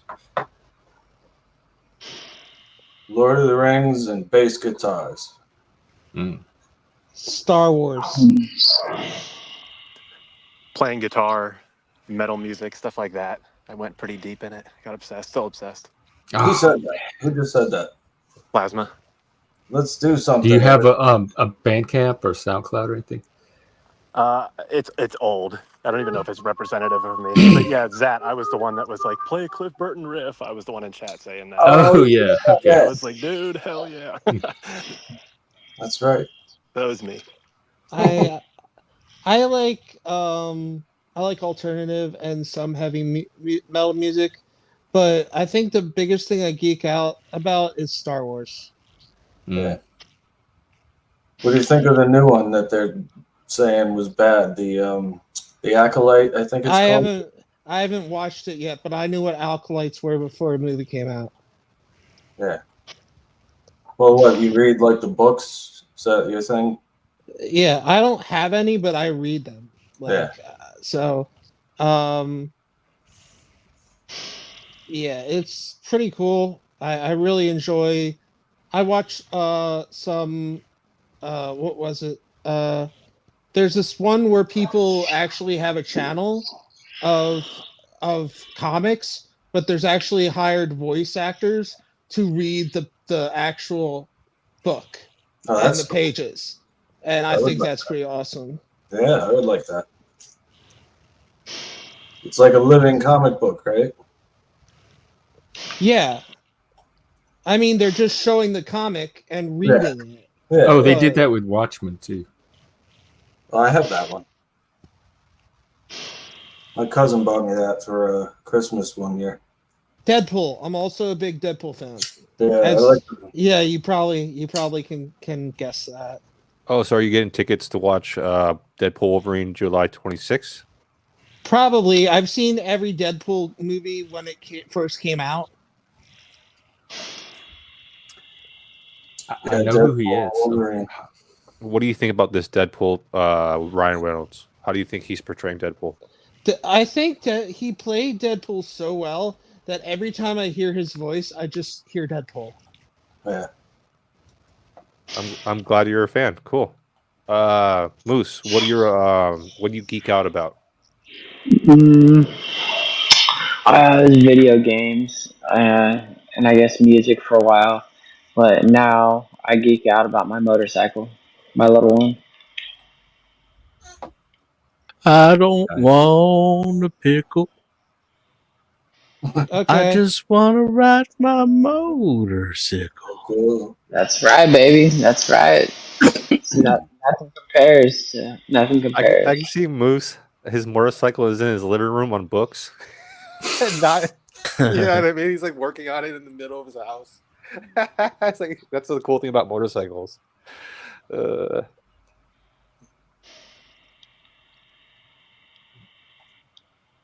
Okay, Xbox or PlayStation? PlayStation. No. PC Master Race. Well, neither. PC above all, but PlayStation. Okay, hacker. Hacker. PCs are is the only you can't really hack on console. It's hard to hack on console. You have to do, like, you have to buy. It's not hard, but it's hard to get away with it. It's easy to see. Where PCs, you can hide it pretty well. Yeah, we used to see people cheating all the time on Watch Dogs. I used to do the racing part of it online, and I was home for like 2 years, and that's all I did all day and night. And I got so good that I was in the top 0%. There were like 12 people that their names I would recognize, and if I didn't see their name, I knew I had already won because I was so fucking good at that game, and I've never been good at any other game like that, you know. But you sound like one of the people from Paladin Clans. From what? Yeah. Paladin Clans. What's that? Okay, so they're basically Quids? Paladin clan. Clans, okay. That was the Paladins are like knights, right? Yeah. Well, Holy that's their names. Basically, like on several different games, like there are basically a bunch of groups that are basically masters at games, and like you basically they're the people that will grind to get the whatever they want. So without and basically my friend fucked up by like I think stealing an item that no one's supposed to have, and he can't go on any game. Like he went to try and go on Apex, and people attacked us, like only us. Like there was like 5 groups that weren't firing at each other. Like this was like 5 times that we did this. So yeah, it was it's pretty crazy. I actually stopped the shooting games. It was on Apex. Oh yeah, I can see that. Yep. I have it. I've never tried it. What's it about? You ride on dinosaurs or something? No, it's basically a more extreme version of Fortnite. Yeah, I haven't played Fortnite, so I don't know. I heard people have like they get a carpal tunnel for playing Apex Pro if they're using it on controller. Yeah, your hands hurt. Your hands hurt after playing that game. Like, that's not right. I've seen someone basically all of us died except for the one player, and you have like I think you can have more, but mostly it's a three-person team. And so when you get killed, we got killed by 2 squads, right? But our other teammate, basically, because we're spectating, he's running like this is a war zone, like a real life war. He's dodging, picking up different guns, shooting them, dropping the guns, picking up their guns, looting them, killing them. He kills off 2 whole teams and then revives us within, I think it was like 30 seconds. That does sound realistic. And I'm like, at this point, doesn't sound realistic, right? It's like, write a Sabaton song about this guy. Hey, so Kidro, what video game has hit you so emotionally that you've cried?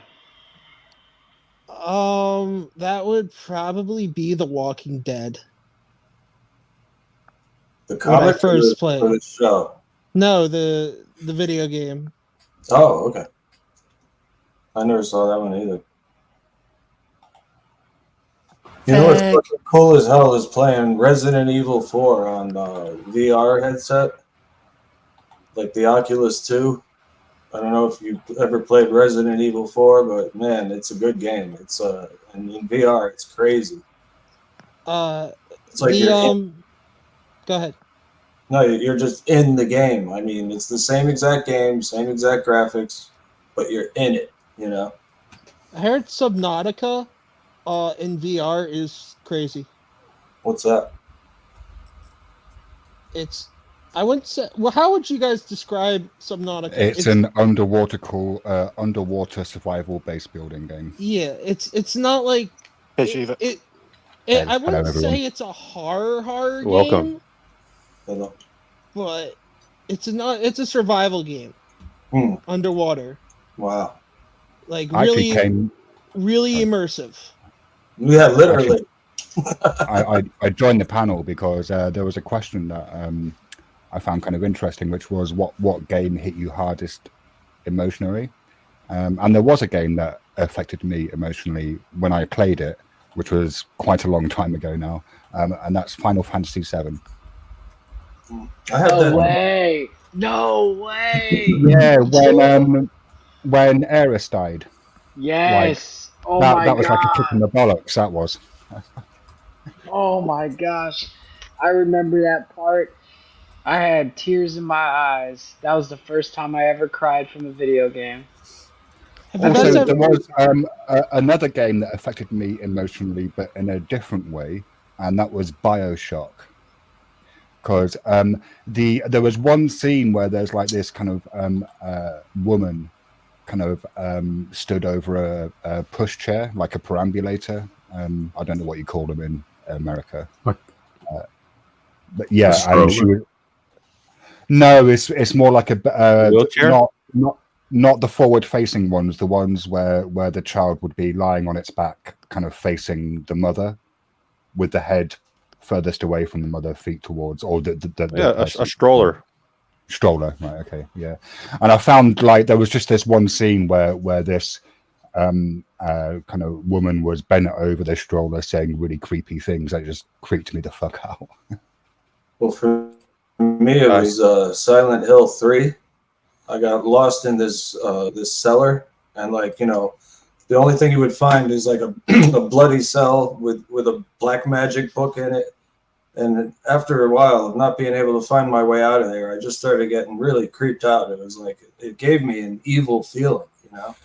Have you guys ever played Outlast or Outlast 2? No. Heard of them though. Yeah. Outcast. I love that game.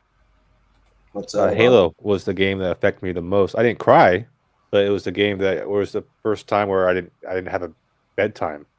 I was like, the first night I was like, I actually didn't go to bed. You know, the sun was there the next day, and I was like, we're still playing the game, and then we didn't leave the room, and we just went down again. We're like, dude, we're still playing this game. Yeah, it was the first game to do that to me. Where I was just, dude, that happened to me when I played Vanilla WoW. It was scary. I was like, what is happening? I was just playing all night. I was like 16 or something.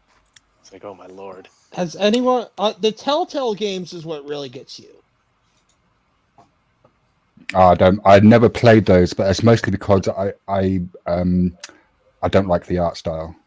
The Telltale games are the ones that basically say they will remember that, or like, you know, you have to make a tough decision to choose the path in the game. A lot of them, they made Fable, they made The Wolf Among Us. That was a good game. What else? KOTOR. Because they were part of Lucasfilms before they branched off. Huh. I like when games have choices and consequence, and sort of leads you to a different ending point depending on what you choose. Yes, I always like that. Just as a concept. those are the ones that it's like literally, like you have to choose like what character dies, where the character goes, and you don't know what are they going to die or not. Yes, The Wolf Among Us. I really wish they made another one. So what is it? You have to make decisions, and it leads to people's eventual deaths down the line? It leads to whatever the people do. Like, do you run away or do you fight? Fight. Do you always fight? Do you do you save? Do you save this or save that? And even in the conversations, you have a choice of like what to say. Oh yeah. You know how most standard games only have one ending? These type of games have multiple endings because of your choices. Mass Effect. That's what that's like? Mass Effect was awesome. I never liked games like Mass Effect until I played Mass Effect. So that's how you can tell a game is at the top of its genre, when people from other genres love it as much as they love their favorite genre. It's a shame that Mass Effect shit the bed in the third entry, though. They really did. I'll tell you the game that made me most angry, and that was XCOM. XCOM? Yeah, not the original, the Julian Gollop one, but the remake that was made by Firaxis a few years back, because they use a RNG, which means that you can have, like, you'd be surprised how often a 90% chance to hit will miss. Well, actually, you wouldn't. It's 1 in 10. But yeah. I play that shit all the time. Like it's just, I don't know what I like. I guess I just like building the best super soldier, and then like literally I've made them into groups. Like I matched their outfits. So like I send a squad that's all good together that has like basically partnership, so I can make an extra move and shit. So, well, you're talking about XCOM 2. I'm talking about XCOM 2, but I also did XCOM 1. Did you ever play the Long War mod on XCOM? That was brutal, man. The what? Long War. So Long War was a mod that a bunch of people made for XCOM, which Jake Solomon, who is, I think, the lead designer on the XCOM remake, when he played Long War, he said that the base game was basically a 20-hour training game for the Long War mod, and he didn't have an issue with that.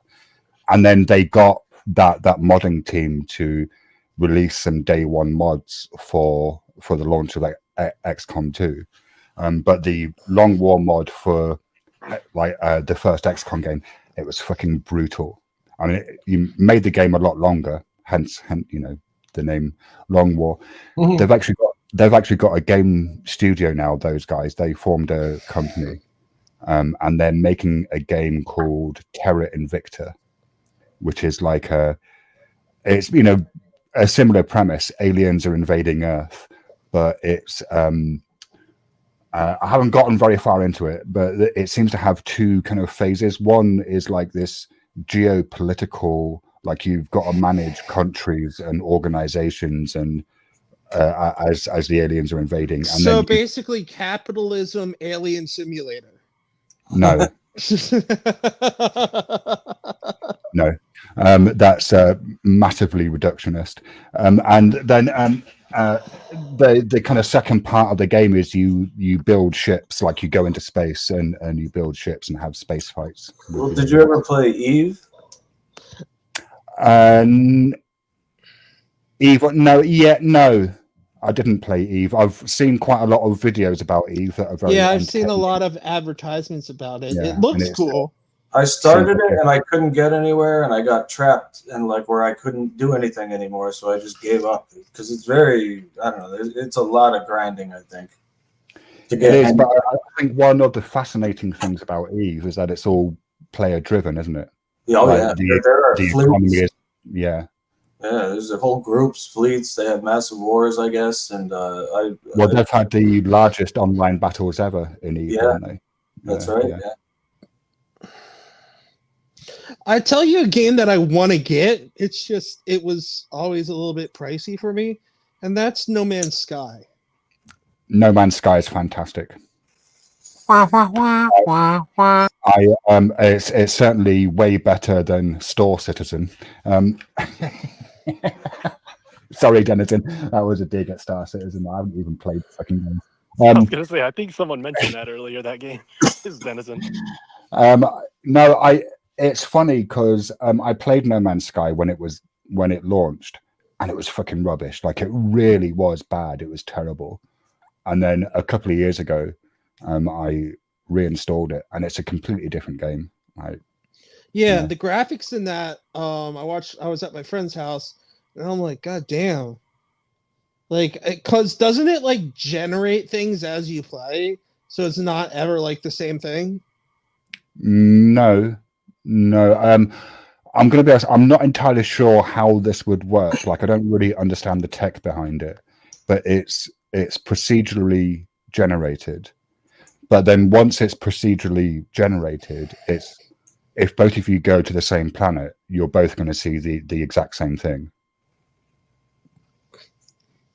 Did anybody ever play Fear? You remember that one? That rings a bell. FEAR with 4 stops in between each letter. Yep. That was a great game. Had a great soundtrack, and it was scary. The AI was very good for the time. They actually would chase you and whatnot. You know, it wasn't like, oh, you make a noise behind a door and then they just forget about you. No, they would come looking for you. Good old-fashioned scary game. Dead Space. Dead Space. Oh yeah, Dead Space. I played all of those. Those were fucking scary. How much is No Man's Sky? I don't know. It's probably like 40 quid or something. Whatever. They just had the winter sale for Steam, and I think you could have got all 3 Mass Effects for like $2, and now I just looked and it's like $30 for one. Yeah, I got it for 3. I think the thing that I really like about No Man's Sky is that rather than going down, say, the Fallout 76 route, which Bethesda did after their disastrous launch, and just kind of, basically fleecing their customers, they just released free update after free update after free update after Kind of free like update. Warframe. $60 for No Man's Sky. What in the fuck? Yeah, that's the graphics are nowhere near as good as Star Citizen. If it was like $30, I would try it. I think one of the reasons why I have some antipathy towards Star Citizen, which has nothing to do with the game itself, is the fact that I'm probably going to have to buy a new GPU just to fucking play the thing. Right? Me too. Which one? What kind of GPU do you have? 1660 Super. 1660 Super. Yeah, it's got like 6 gig of VRAM on it, so it would definitely need to be upgraded to at least what kind of CPU? An i7 13700K. Who here used to fuck around with the San Andreas cheats? I don't really like cheats for games. I kind of don't see the point. Well, you can do because it's like you're basically denying yourself the gameplay, right? I mean, maybe once you finish the game, it might be fun to kind of piss around with it. I mean, like just spawn jetpacks or put flying cars in or something like that. Well, no, those are mods, not cheats. Well, yeah. Yeah, you could play Star Citizen fine with what you have. Oh, really? Yeah, the i7 is what's going to matter most right now because the graphics aren't really optimized. So your single core performance is the most determining factor. That's going to be your bottleneck. Yeah, I mean, when I built this machine, I kind of built it in my with upgrading the GPU later in mind, but buying a CPU that's probably going to last a few years. Yeah, well, it's not going to be fantastic, and you're not going to want to play it in 4K, but I mean, I wouldn't be able to play it in 4K. It'll show you. Moose, what cross-play games do you have? The 1660 can handle 1080p perfectly fine. Yeah, you'll definitely get a Star Citizen experience with your current hardware. It won't be the best, but you'll get a feel for the game. And I mean, I might be able to bump it up to 1440 depending on how well the game has been optimized. It's kind of touch and go with some games. That's the pretty cool thing about your guys' PCs. Consoles are limited to graphics. Yeah, and also, because I build my own PCs, I don't buy them pre-built, and because it's piss easy to do. First time I saw someone swap a hard drive out, I was like, "Wait, you're just unplugging it and plugging the new one in? Is that it?"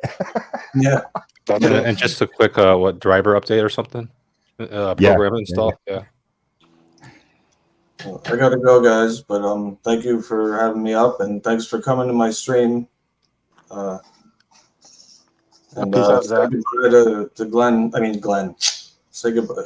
I confused Gen X and Jeff with Glenn. Hell, brother. Oh, are you serious? Glenn Lawrence. See you later. No, I'm kidding. Jeff, I'll see you later. Thanks for having me. Yeah. Take care. Denizen, good seeing you again. Good to see you as always, sir. Shiva, you too, and everybody else. All right, goodbye. See you around. Have you played any Valheim recently, Den? Not recently, no. No, me neither. I gotta get back into Warframe. I played a lot after we did the multiplayer sessions. I kind of made my own little base and started expanding it. I was having fun. I think I'm probably going to wait until the full release because I really like the kind of multiplayer Valheim experience. But whenever they release a new update, it just kind of breaks everything because the game's not out yet, right? I mean, it's not finished. So, and there's so many mods. Yeah, yeah. I might Satisfactory's getting a 1.0 release later this year, so I'll maybe do a multiplayer session of that because that's a lot of fun if you like logistics and factory building.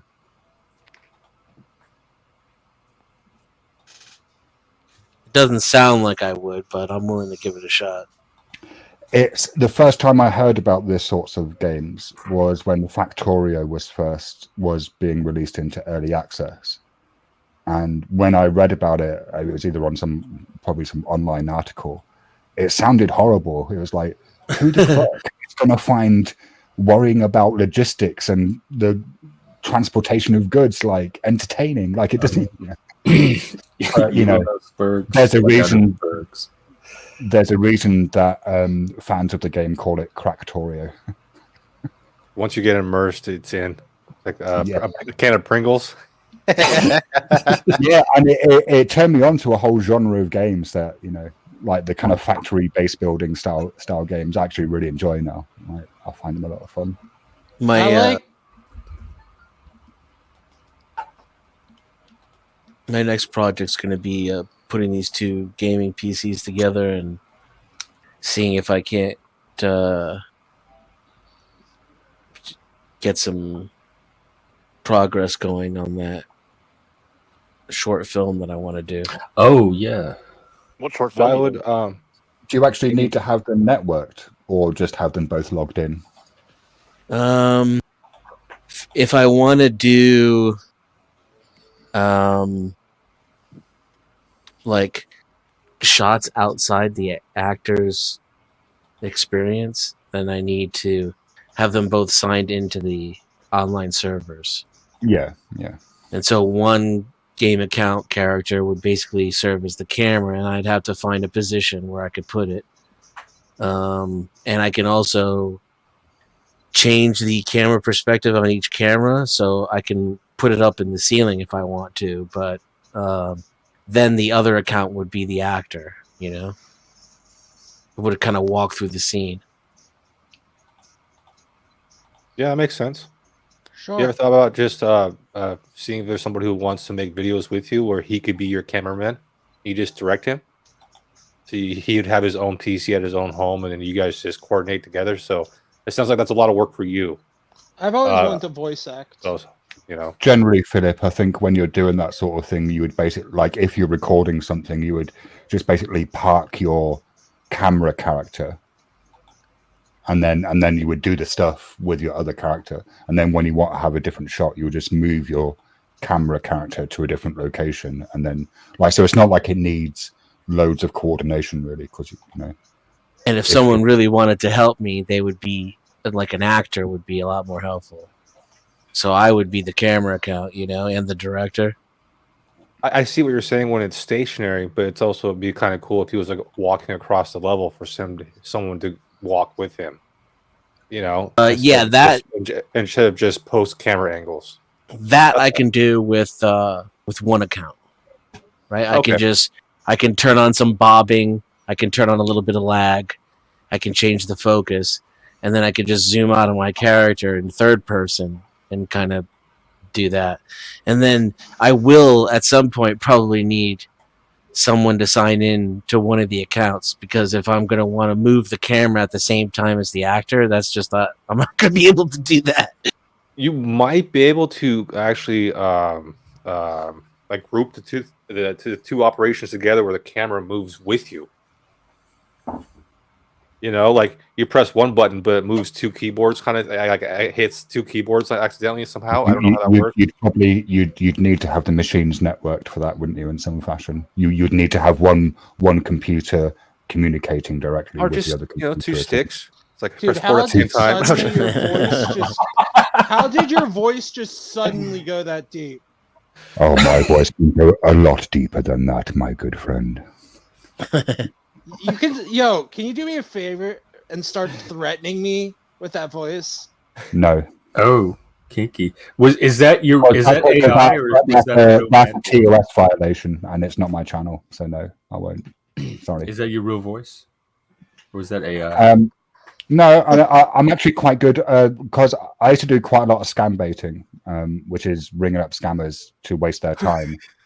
And you get bored, once you talk to thousands of scammers, you get bored. And so you start doing stupid shit. So I used to start making up silly voices, I used to work in a call center, and sometimes I would just randomly pick an accent and talk to the customers in that accent like as though it were mine for the rest of the day.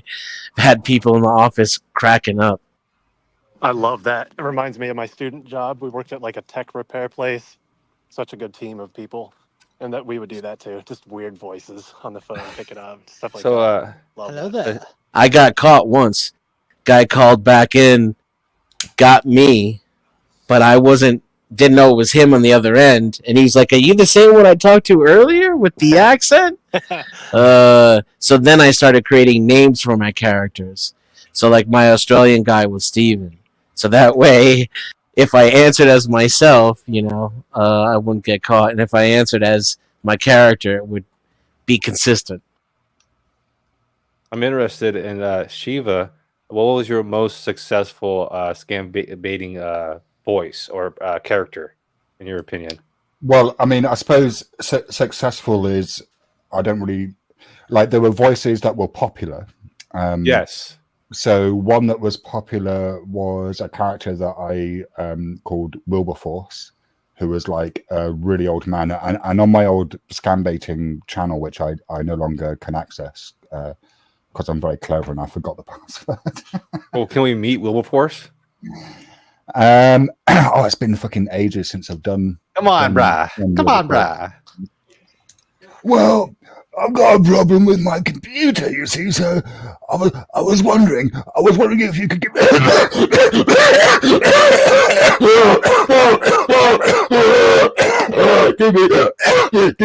some help with it, please. The character was dying of cancer, and like there's a video. There's a video. No, do drugs.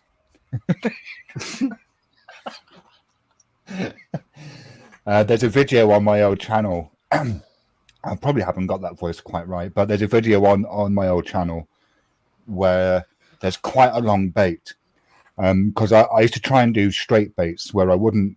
I mean, I'd troll the scammer sometimes, but sometimes I would just try and play the victim. So I was playing this victim, and I let the scammer know that I only had 6 months left to live, and he was wanting to charge me like $4,000 to, fix a malware that wasn't present on my machine. I used to do. I've got a couple of American voices. One is a Southern gentleman like this who doesn't really understand much about the computings, and another one which is that's pretty good. Not bad. Another one which was much more of a hillbilly you are now. How are you going to get me to fix this fucking machine? And it's funny, you'd be surprised how effective pretending to be angry is with the scammers, because that's what they're expecting. If you've actually got a JavaScript pop-up that you can't get rid of, it's actually really annoying, right? Like you can get infuriated with it. So, yeah. What else? I was having a very posh gentleman. I say, young man, there appears to be something incorrect with this machine, and I don't quite know how to make it work. What? That was quite popular. Yeah, no, the coughing is intentional, Dutch. I don't know that any of those would have fooled me. But you're not your Indian. normal voice, I think, would have been more convincing than any of those. No, yeah, my normal voice worked very well, but you'd be surprised because Indians, like, there are a lot of accents in America. There are a lot of accents across the world. I used to do a voice that was a kind of inspired by Marvin the Paranoid Android, but it was Marvin the Paranoid Android who was a serial killer and had loads of bodies nailed to doors in his basement. Sounds like a fun guy. I mean, the audience used to enjoy it. Kid Row, I don't know. Do you have anyone you nailed sit to a still while I door in practice your stabbing? basement? Have you got anyone nailed to a door? Number 15, Burger King foot lettuce.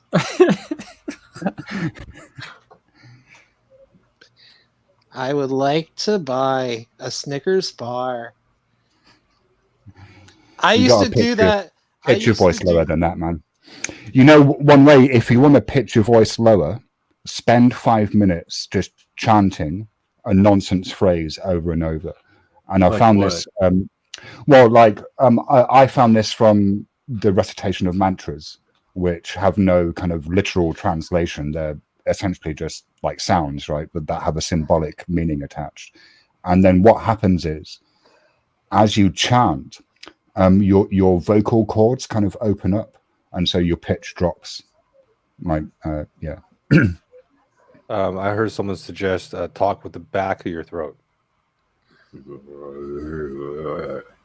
Yeah. I can't articulate. I have an articulation disorder too. That might be part of it. Someone else talk from the back. Can you so do I a could- Christopher Lee? No, I can't do impersonations. I'm not very good Oh. at impersonations. Christopher Lee? Yeah, you know, the old Hammer horror movie actor who was in Lord of the Rings, who played Saruman. He was also in Star Wars, who played Count Dooku. Oh, yeah.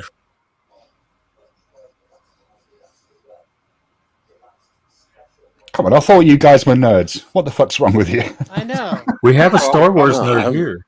No. I'm not a nerd. I'm not a. I I'm didn't not a see nerd. Star Wars until I was in my Yo. 20s or something. Christopher Lee is a legend. Like, not I've just from actually still Star never seen it. Wars. Like, the dude is freaking amazing. He's pretty fucking hardcore. Yeah, he's partially who James Bond is based on. Count Dooku and maybe some video games is all I remember him from. He played the original Dracula. Yeah, in the Hammer horror movies. Yeah. Starmon. Well, not the original Dracula. Not the Because original. you had, you know, like Nosferatu Bela was made Lugosi. in the 30s, wasn't it? You know. But what else? He was also knighted. Who was? Sir Christopher Lee. Okay. Um, I've heard Sean Connery was knighted also. Never seen They all Lord of get the Rings knighted. either. Paul McCartney, all those people. he was in Lord of the Rings. Yeah.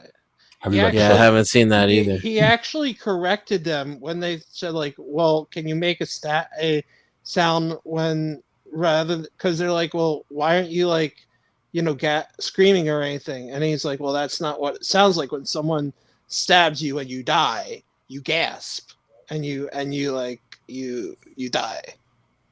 And it's like, Is Christopher Lee the guy from Star Wars? yes, Count Okay. Dooku in Star Wars. Yeah. Okay, thank you. he was an amazing fencer. Have you read the books, Dan?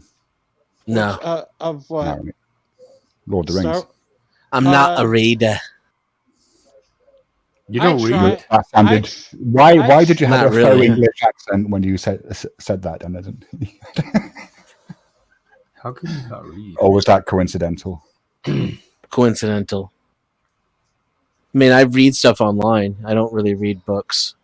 There's so many smart people these days that don't read. Like they have the intelligence of people who read, but they don't actually read. And it blows my I'm a mind. byproduct of the multimedia generation. It's I'm lazy and I like sound bites. Like So, my problem with reading, I don't know where to start, Jeff. Like, for example, big when I did page start one. going, Well, Well, okay. actually, unless introduction. if you're reading in Japan, then actually you start from the back. you mean in the text or like within the yeah, the- because for the example, library? I tried reading self-help books, guru books like that, right? I read like 5 to 6, maybe 7 of them, and 2 or 3 of them were from India. A couple, gurus from India, a couple from just internet people, and they were all very similar. There wasn't much difference between them, just like religions.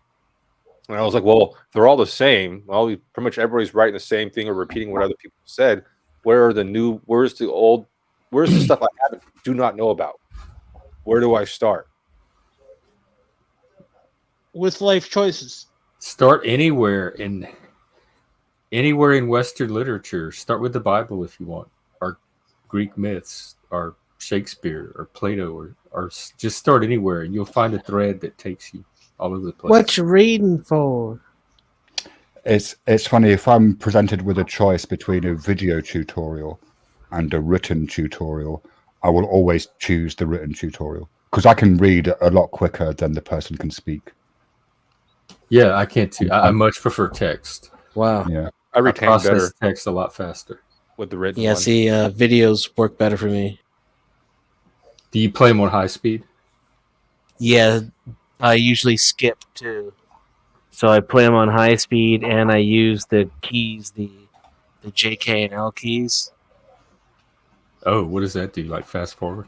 Yeah, it rewinds, fast forwards, pauses. That's so interesting. And the images, like when I see something, that's when I can understand it. In Like text, I technically- have to read it a few times. Technically, you don't need a mouse for a computer. Your keyboard, you can do everything. Text is weird. I need to like sort of get my footing and almost like it's like gaining your speed on a bike. Like sometimes when I first start reading, I'll need to reread the first part like 2 or 3 times, and then I get into a flow and I'm good. It's weird.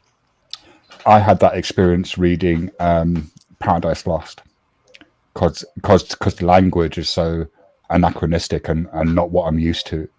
I'd often have to read like a page 3 or 4 times before I kind of got like the flow of the language. Yep. I never actually finished it. Maybe I should pick it back up and try and get through it. Yeah. That's a cracking- Sometimes, sorry, go on. sometimes tutorials without any words at all are easier for me to follow than the written tutorial. If it's well done, like the person doesn't even need to speak. Just show. They just demonstrate show, how it's yeah. done.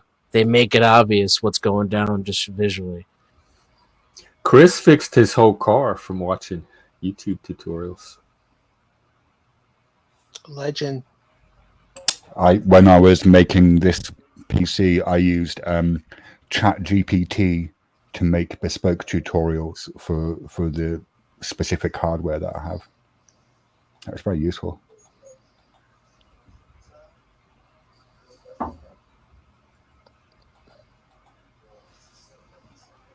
Yeah, I guess everybody has their own way of what works best for them. Mine are written, audio, and then so it's physical, audio, and there's a visual. I have to see it, I have to read it, and then I have to physically write it out. And it after that, it pretty imprints in my head pretty well. So there's a whole circuit has to go through. Having someone show you, really imprint.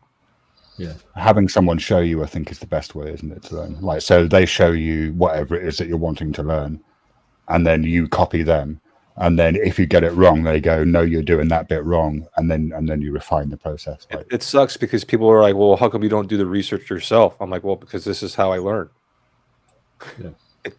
that's a good answer. That's all they need to know. That's how I learn, brother. I'm sorry. Like I'm sorry.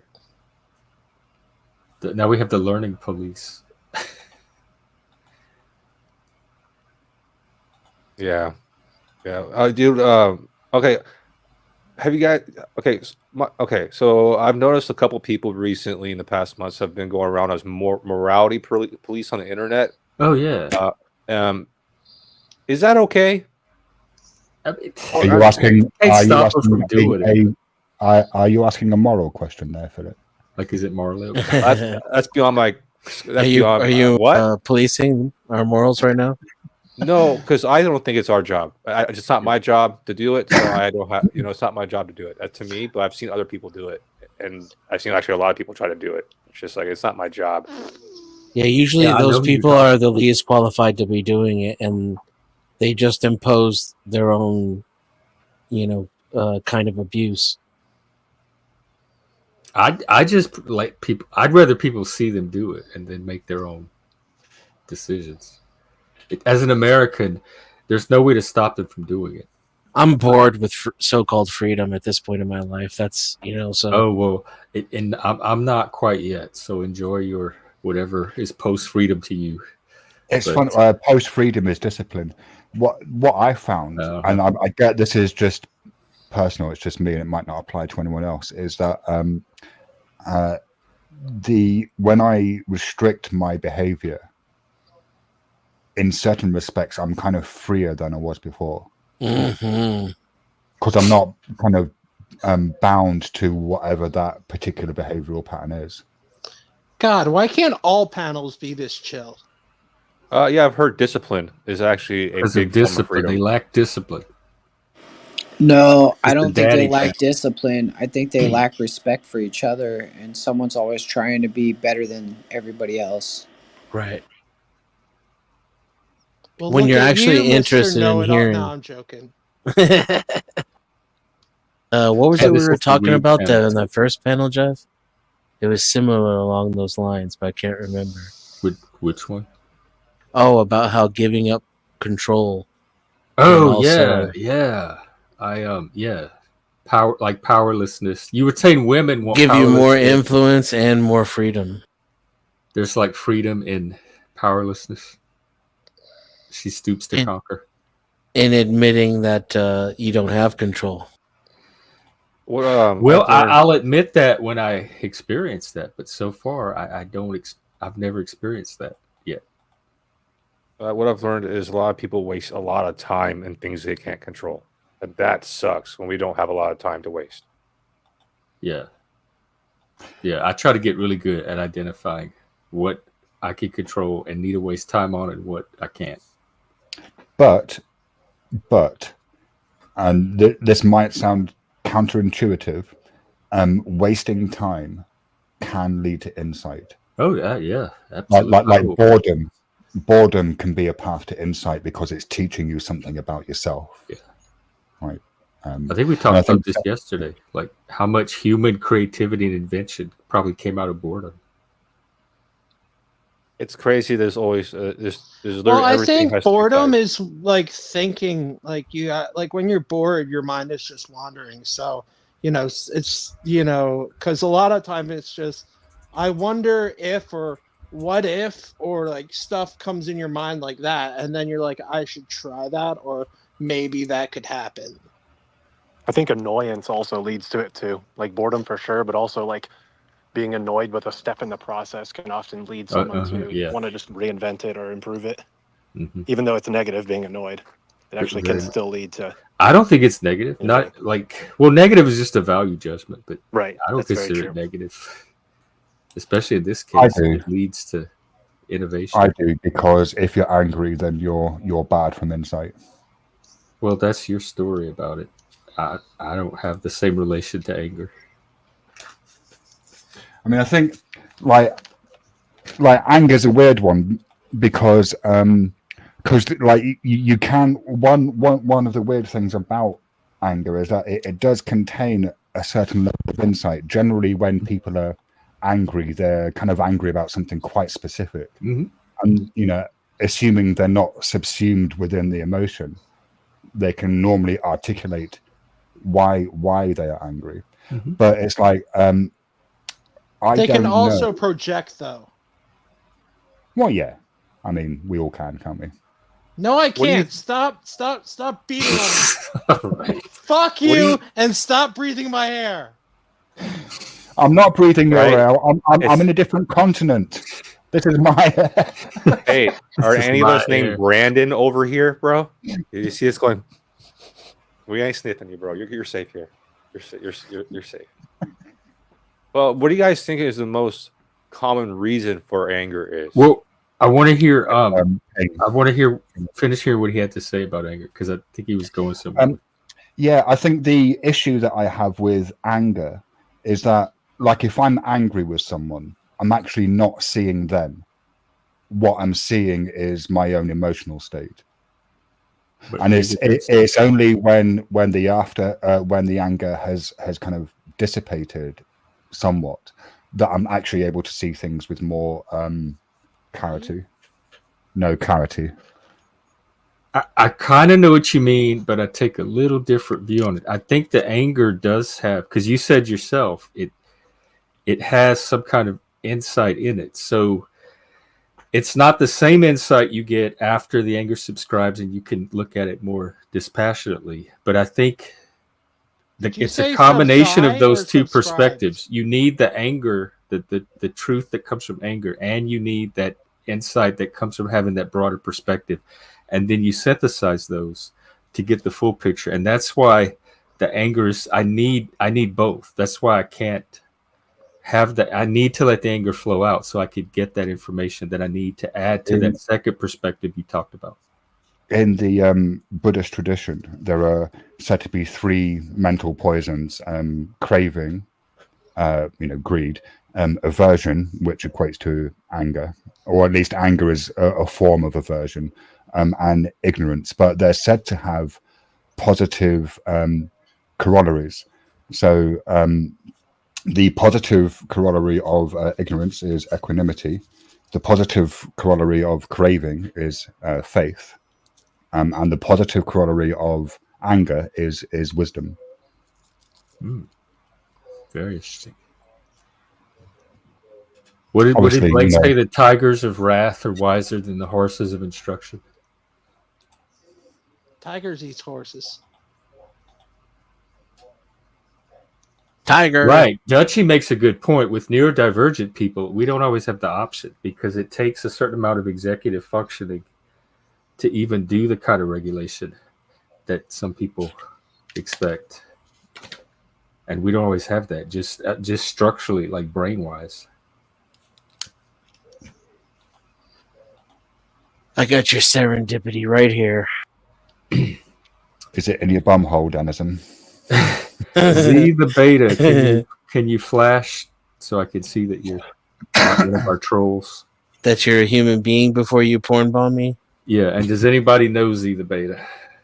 Z the beta? Z, the letter Z, the beta. Beta. Up, they popped off. What? I guess they were a beta. Beta or beta? Oh wow, therapy conversation. That's I love that. I'm not when I'm angry, it's for a reason. My anger is perfectly normal for whatever it's directed at. I don't question. I have enough experience with it to know I can trust my anger. It's funny. I used to. I get irrationally angry because of a mental health condition that I have, but partially because of a mental health condition that I have, but for a long time, before I even considered that there was a physiological reason for what was going on, I viewed it purely as an ethical concern, and I think that can actually be quite useful because it gives you I suppose since I got the diagnosis, even though I have had the diagnosis, I don't allow myself to use that as an excuse, right? It's just like, oh, well, that's just the reason, right? Right, but it's not an excuse to actually behave like a dick, it's still an ethical concern. Yeah. You feel like you behave like a dick? When I'm angry, yeah, absolutely. Okay. And but you attribute part of that to your condition? Yes. I mean, it's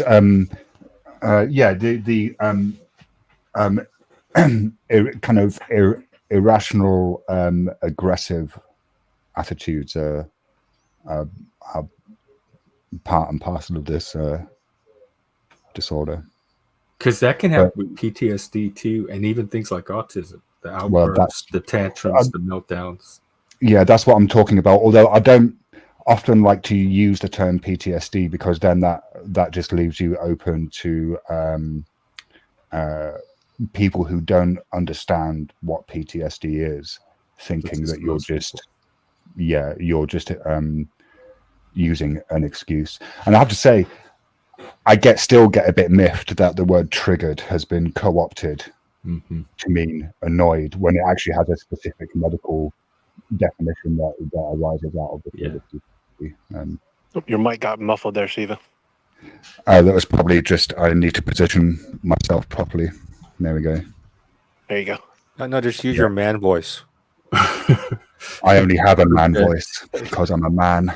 Well, I think anger is normal, like for humans, but for men in general, I think it's normal for men to be angry. I don't mind when men are angry. I don't question it. I understand it, and I let them have their anger. I'd like to normalize that, at least for me. And Yeah, I think guys. in my communications with my other half, David, he like sometimes he can be passive, and I much prefer it when he kind of says, "I don't like this for this reason," and actually it expresses when he's angry. Is he I think, avoidant? yeah.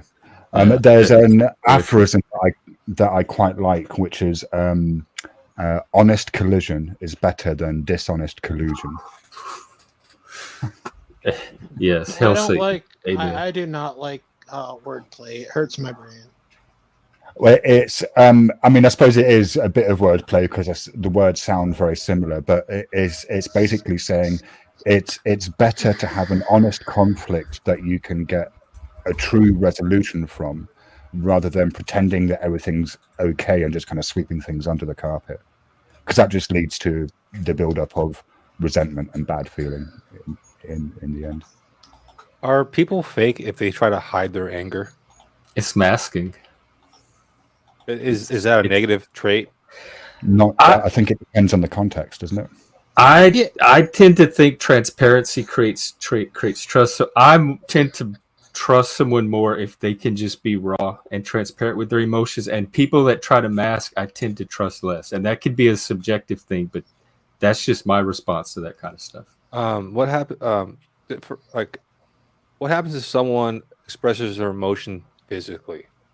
That sounds kind of scary. Just thinking about through interpretative dance. No. Spirit fingers. You don't have to use the whole body, just the fingers. Like they shake with rage or they hit something. As long as they don't hit a right. human. Like people who hit drywall, people who put holes in walls, people who throw things. We know what. I'm going to tell you my take on that because I understand it. Because as somebody with autism, particularly dyspraxia, I get very frustrated when I'm handling physical objects, and sometimes it helps me to slam it or throw it or hit it, and it resets my nervous system. So I have to it discharges it. I would never in 10 million years even think of doing it to a human being. It's very compartmentalized to physical objects. So if I see someone slam a table and that discharges their anger, it doesn't bother me. As long as I think that I can trust they're not going to direct it at a human, and I usually can't. Like, it's very rare that I've seen someone actually direct it at a human.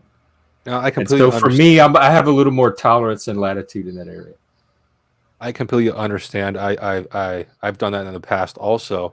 And what the sad thing was, like you said, you're dissipating your energy into that force. And I've had people say, "Why are you threatening me with that action? That was a threatening action." And it's like, no, I'm using that object to release that energy into the object instead of as a threat towards you. And that's where I find that sad that people grasp, they perceive that as a threat. And I hope that people don't do that to you, brother. I don't think people get emotions in general, particularly anger. I think there's a lot of misconceptions and just low emotional IQ around it in general. Hey, Ren. Hey, is my mic working? You're welcome. Yo. Hello, huh? What a dooski. Beans. And rice. I don't like beans. Frijoles. What about split peas? Are those beans? No, those are legumes. As are peanuts. Just a knowledge test, Dennison. I'm checking. You said you're the smartest man here, so I'm just making sure. I have never said such a thing. I must have stepped away. Hey, I got my Mensa card. Are you the smartest man here, Dennison? Are you the chosen one? Well, those are two entirely separate questions now, aren't they? Are you going to have more knowledge? Because the meek shall inherit the earth. If he's smart, he wouldn't choose the smartest guy because they've done studies. The CEOs that can run companies are not the smartest. There's a level at which IQ becomes a liability when trying to lead. So the chosen person would probably not be the smartest person. Why the They're fuck chosen would for I want leadership. somebody who's good at being the CEO? I'd rather have I'm ass just cancer. assuming So- that's what the choice would be, a choice of a leader. So you get that paycheck every week. That's why you want a good CEO. You don't want a CEO who runs the business and when you go to get your deposit, it's not there. That's why Yeah. you want a good CEO. He makes Yeah. sure your paycheck is delivered to your bank account every 2 weeks or week, whatever your pay schedule is. That's why Yeah, you I want just a need good to CEO. keep. I make my running own so money that I out have of a thin job. air. Screw paychecks, screw employment, screw CEOs. Do you have to I have? hope they all all hail die of Denison. ass cancer. All hail Denison. Do you? Is it because of your special abilities, or can anybody learn to do what you do? It's the beard. I don't know. I can't tell you what a dum can or can't do. I'm He one of does those not want to dum-dums reveal when it his comes to money. secrets. I want I money think out of thin air. everybody on this panel could be capable of learning what I do for sure. And in the chat as well. That would be my guess. Now, you have to want to, though. Motivation is the key. It's like 90% of all achievement. Actually, the printing press is at the Federal Reserve. That's why Jerome Powell is my god. I saw it when I was a kid. I remember we toured DC and we got to see it, and the FBI building too. That's All up here, hail dude. Powell. He's keeping this bubble going, which is, good for me, which means it's good for America. So, God bless Jerome Powell and Or it's inflation. good for America, which means it's good for you. Or I guess it's direct. It's both. I can see it's pretty fucking bad for America, but it's really good for denizens. So that's all I give a shit about right now.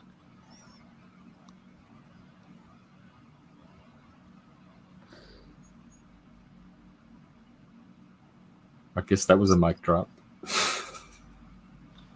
Well, I'm at the end of my roughly 4-mile walk here, boys and girls. Oh wow! Let me Ooh, see. nice. I don't know how I've survived. It's about 90 degrees, but I appreciate Man, the I'm so company. jealous. You did 4 miles. You could have About- walked the yeah. whole time with your camera on. No, I just turned it on. Do you have to Turn it walk on. back? That's what he's saying, though. You kind of like I'm you almost shit back. the bed on Well, that one. Thank you for sharing, bro. That's really cool of you. Yep, I'm going to be heading back. I appreciate Jeff bringing me up here. Been enjoying listening in the last couple weeks or so. And it was nice to meet you guys. I don't see the panel right now, but Phillip, Oh. Denizen, Ren, It's just your video. Moose, anybody. Oh, okay, I see me now. There it is. This But yeah, makes was- it all worth it. So thank you. Yeah, check out the Hail, rocks. brother. Got Hail. rocks over That there. looks like Whoa, the cool. Appalachians, like And then- somewhere in the east. I could take over that kingdom. No problem. Yeah, I definitely Yeah. could take that. Yeah, It's cool. But I'm pretty close to the parking lot, so yeah, I can probably build going to my be castle. closing out the there. stream, and I'll be Okay, I listening want in, to go guys. hiking. Is there anybody in Washington State? Let's go hiking. Almost back. There's Jack Talcott. Um, Oh, you're in he's Washington? way on the other end. I thought you were Yeah, in the Jack. South, If you want to Jeff. hike, come on over. I guess. Someday Maybe in we'll walk September. about. That's cool. It's kind of sandy where you are. Yeah, I don't know how much they make it look like that, but they definitely come Yeah. by and clean it I quite a love bit. those rocks. Oh, I would climb all over those. Like Do you you ever can mountain climb bike? this way, and you can get up there and That looks like go along Chiba. up there, and it's like a giant egg-shaped sort of path with a bunch of things that enter into it. It's kind of hard to describe it. It's cool. Yeah, It's great. I can't imagine. Oh, an I'm getting egg-shaped that path. wanderlust between Steven yesterday and this. Yeah, those are interesting rocks. Yeah, it's nice. But yeah, Well, I that'd just be wanted to fun, say Jeff. thanks for having me on, and I just wanted to say that. So I appreciate it, you guys. If you had the ability to do a stream with you hiking and doing what Plasma did, and if you could figure that out, that'd be kind of cool. I just need a person. I don't go hiking by myself. I just need a person. Like one person. If there's one person out there near me that wants to come and hike, we can live stream it. I Is would love everybody- to, The Jeff, but signal you're holds. very far. Sometimes you lose signal out there. If I ever I wish get I up that could. way, I like hiking in that part of the world. There's And you got to can't be be a a serial Facebook killer. group. There's got to be Or a any- hiking Facebook group you can join, brother. Would you? Could I've looked for a few, and they're not. I for whatever reason they're not happening. Okay. And there's Start a one. group of Satanists recently that I found, and it looks like they're going to do some hiking in the local area. So maybe, possibly, I might be able to make some connections there. But Yeah, that's you really should do it. smart. Never go hiking by yourself, bro. That's I really don't. smart. That's Jeff. one of Thank my. you. I'm an experienced hiker, and that's one of my hard rules: is I will not hike by myself. The first time I started going hiking, I really underestimated how much fatigue hits you when you go uphill, even something that doesn't even look like a big incline. But if it's hot out and you start walking up that 3 miles, dude, it hits you like a truck. If you don't bring water, you'll be in trouble. So bring Plasma. tons of water for sure. On your first couple of hikes, were the trails pretty easy to find, or did you ever get disoriented? And you're like, oh, dude, I actually don't know When I what first direction I'm started going. doing it, it was scary because I didn't know how long they were, if they were loops or whatever. But I highly recommend the app All Trails. It's such good shit, and you can see exactly really everything in your area and find a lot that you wouldn't have otherwise found. It's very cool. Do you have a GPS? Like, how serious are you into hiking? Do you have a GPS? Just my phone. Yeah, I mean, that's it a good tracks where answer. you're going and whatnot. That's and a you can great hit answer. start Yeah, and phone is everything. And definitely capable to be populated. Yeah, that's a great answer. heck yeah. But yep. Now, what kind of predators do you have to worry about? Like us, I'm in Southern California, so we have Cougars. to worry about mountain lions. Oh No, gosh. I like Well, I don't have to worry. cougars. Well, I'll just say I'm in Ohio. So That's Ohio. yeah, I'm in Ohio. No way. It's gorgeous. Yep. I thought it was Middle of nowhere. Appalachia. No. Ohio sucks. Don't come here. It sucks. Everyone says that. We'll keep I it would that go way. there just for that. That's how starved I am. But no, I appreciated the company, and I'll probably be in chat listening in, guys. So I'll see y'all soon. Jeff, That was dope, you go Plasma. hiking like Thanks. that. See you, Denizen. See you guys. Peace. Take Yeah, care. you. Yeah, thanks for dropping in. Thank you. Damn. That was cool. Very. Yeah. Faggotry. They don't have to be gay, just human. Most of my hiking groups were straight. I was like one of the few gay people in them. I like hiking with a variety of people because I get to know people on the trail and at the campsite in a way that you don't in society, like normal social life. And so you meet all types of people. I like hiking with people who aren't in a hurry. I'm not in a hurry, but I have the big long legs, and my natural pace is like 50 feet ahead of everybody else. And so I think I long usually steps- hike in the back of the group because it slows me down and helps me keep pace. Yeah.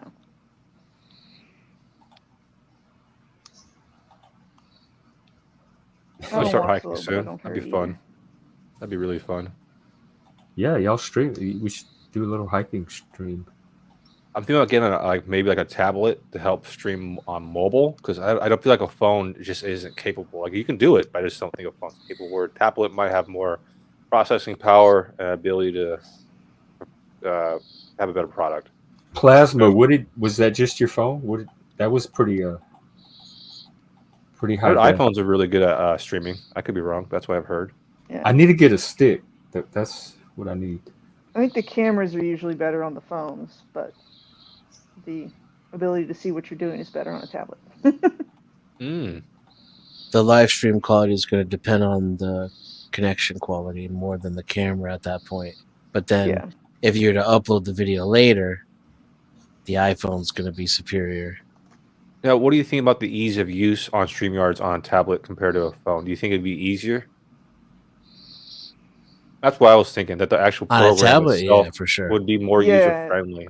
Especially like if it's actually PC. drop people, and especially if your tablet's PC, then it'd be just like using a computer but with your finger. That's what I was hoping for because I've never used it from the phone. And I've heard that it's limited, or it's just the options are harder to find because they're more buried behind menus or those little quick menus. Yeah, I don't know. I wish they would come out with like a native StreamYard streaming app. I use the guest app, but I can only. I thought they had one. Go from People there. say it sucks though, that they I have better quality with the seen one. browser. Help them design it. They'll pay you $1 million. That's $1 million idea. I'm sure they're working on it.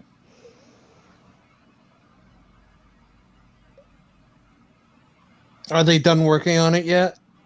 I don't know if I would put development into a native app if you'd like the whole thing seems to be based off of browser architecture. So Yeah, that's, I mean, what your programming language is going to be catered toward. And the whole Yeah. idea is to offload, that onto the Chromium project, essentially. Yeah, no, translating it to iOS or something would be a project and a half. Yeah, you lose a lot of features when you go from YouTube to the app. From the web browser YouTube to the app, you lose a lot. So I'm pretty sure that's why StreamYard isn't doing it. They don't want to lose the quality of the product. Yeah, and they'd have to make a new product. Yeah. This is speculation. I wasn't involved in the team, but based upon what I know about software development, they'd have to make a new product to get those features to work on the phone natively. Because what they have currently is based off of the Chromium architecture. Yeah, that's what. Yeah, I agree. Can I agree? No. I want to feel accepted. You are, brother. All Yeah. right. Why? Do you have a pair of sunglasses? I mean, like, I have them. I don't have them on. Well, there you me. go. You're accepted. You're part of the group. I do not have a pair of sunglasses. Yeah, you're not Philip, accepted. you look Oompa Loompa orange. What is going on over there? Well, I'm out in the sun and it's very bright, so I'm sunburned. So it's like an artifact of the light. It's also the colorization of his camera too. Like you can Yeah. see the pillow back there is very, very, very red. It is a red pillow. It's really red. Oh, it looks orange. all these Recognize me colors. in Like real this life. is a white T-shirt. So are you guys not seeing pure white? Yeah, but it's brighter than normal. Your hand looks orange though in your face. Well, I can see that. It could be the lighting, I guess. Yeah, no, it's the camera settings for sure. Do you guys want me to adjust them right now? No, you don't have to do anything. I was just pointing it out. Well, it could be. No, I think you look good. Oh. Could be Yeah, content. adjusting your settings could be content. That's what I mean. Like, we'll see. We'll see if we can get a better camera for me because to me, I thought it looked good. I didn't realize it looked like a Oompa Loompa. Jeff. Part of it also is our screen. That's on my screen. Like it might look different on somebody. You do look orange, and I am sunburnt. Like the white is washed out. You look roasted, like roasted. So I can tell that the contrast and brightness is too high. So what do you think it would be? Contrast is at 62%. Go down. Yeah, go down to 50. All right. It's a good time for intermission. I'll be right back. All right. Let me see if I can actually adjust that. Oh, I can. So we're at 50 right here. And that's your camera or your monitor? Because I didn't see anything change. That's a camera. That should be. Maybe see if I go all the way to 0 and we'll see if it changes. Oh, there you go. Yeah, it changes. Oh my So God. we go back up to 50. And That's then what do you got for brightness? Okay, right now contrast at 50, brightness at 50. Okay, saturation. I have color intensity, which I think could be saturation. Yeah, Is at 100%. Oh, maybe 50. I don't know. Okay, yeah, well, I'm having fun, dude. All right, so we're at 50. Oh, there you go. Hold on. There's the dial that you want. Really? Because I look almost black and white. Like I'm. All right. Yeah, so I would What do you guys go. think, chat? That's the dial that you want. You don't need to 50. You can set it where you want. Oh, okay. Yeah. So we're at 50 right now. What do you think? 75. Hold on. Don't rush me. I'm now, gonna Star. go. 60. 63. Go ahead, Kidra. All right, this is Peace out. 73. Yeet. Go Oh, to you got 60. sunglasses, Rogue. Nice sunglasses. Yeah, go to like 60 something. 66. I would keep going.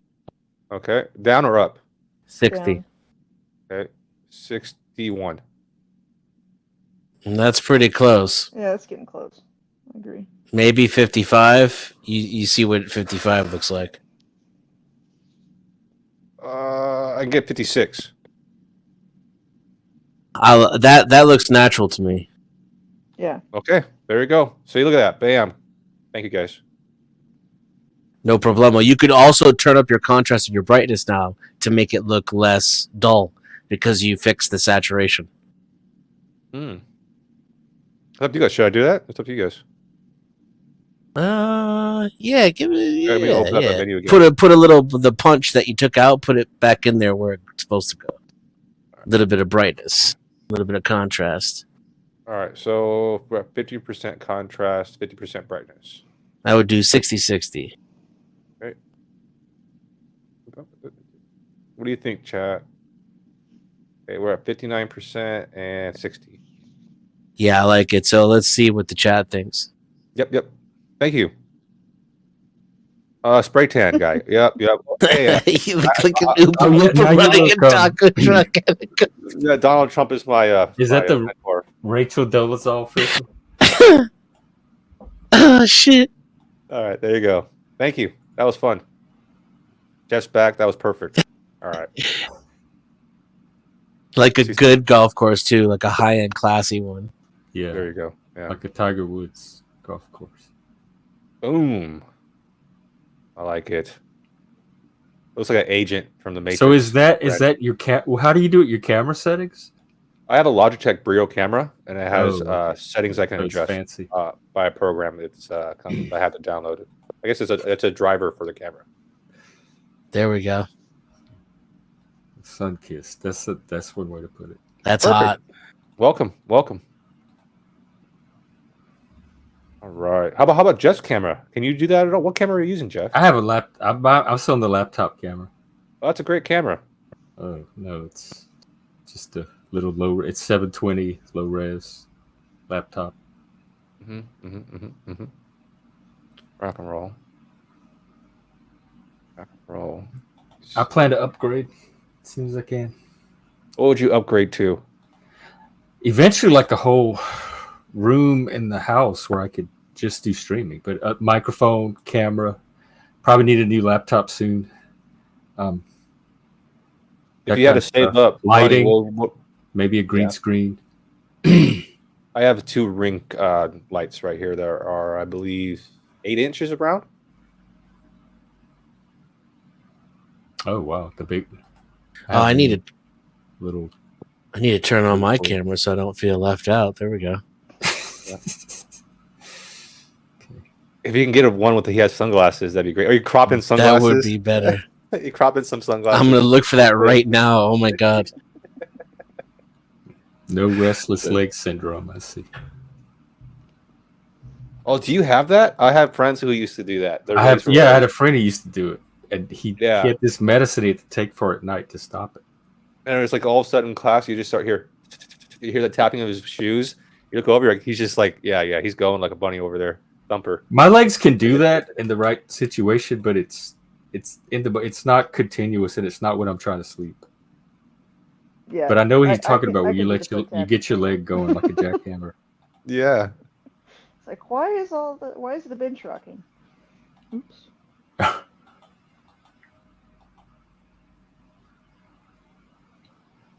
What's that portrait behind you, Ren Rogue? It's a. Oh, okay. painting I did. Yeah, it's Western mural. Yeah. Yeah, Did you paint it? Is it? Yeah, I painted it. It's a copy I did of a Frank Tenney Johnson. So it's American West? Yeah. Yeah. I really. Because it also looks very, very close to Mexican West art. Very similar colors. Yeah. Like the ones you see in restaurants. The bright colors on this one. I have a knack for realism, but I really like more impressionistic stuff. So this one had a bit more of an impressionistic color palette and stuff. So that's why I chose it. How long did that take? That one, I did it over about 2 weeks. 2 weeks. Wow. Yeah. I would have tried to rush it out in 4 hours. Yeah.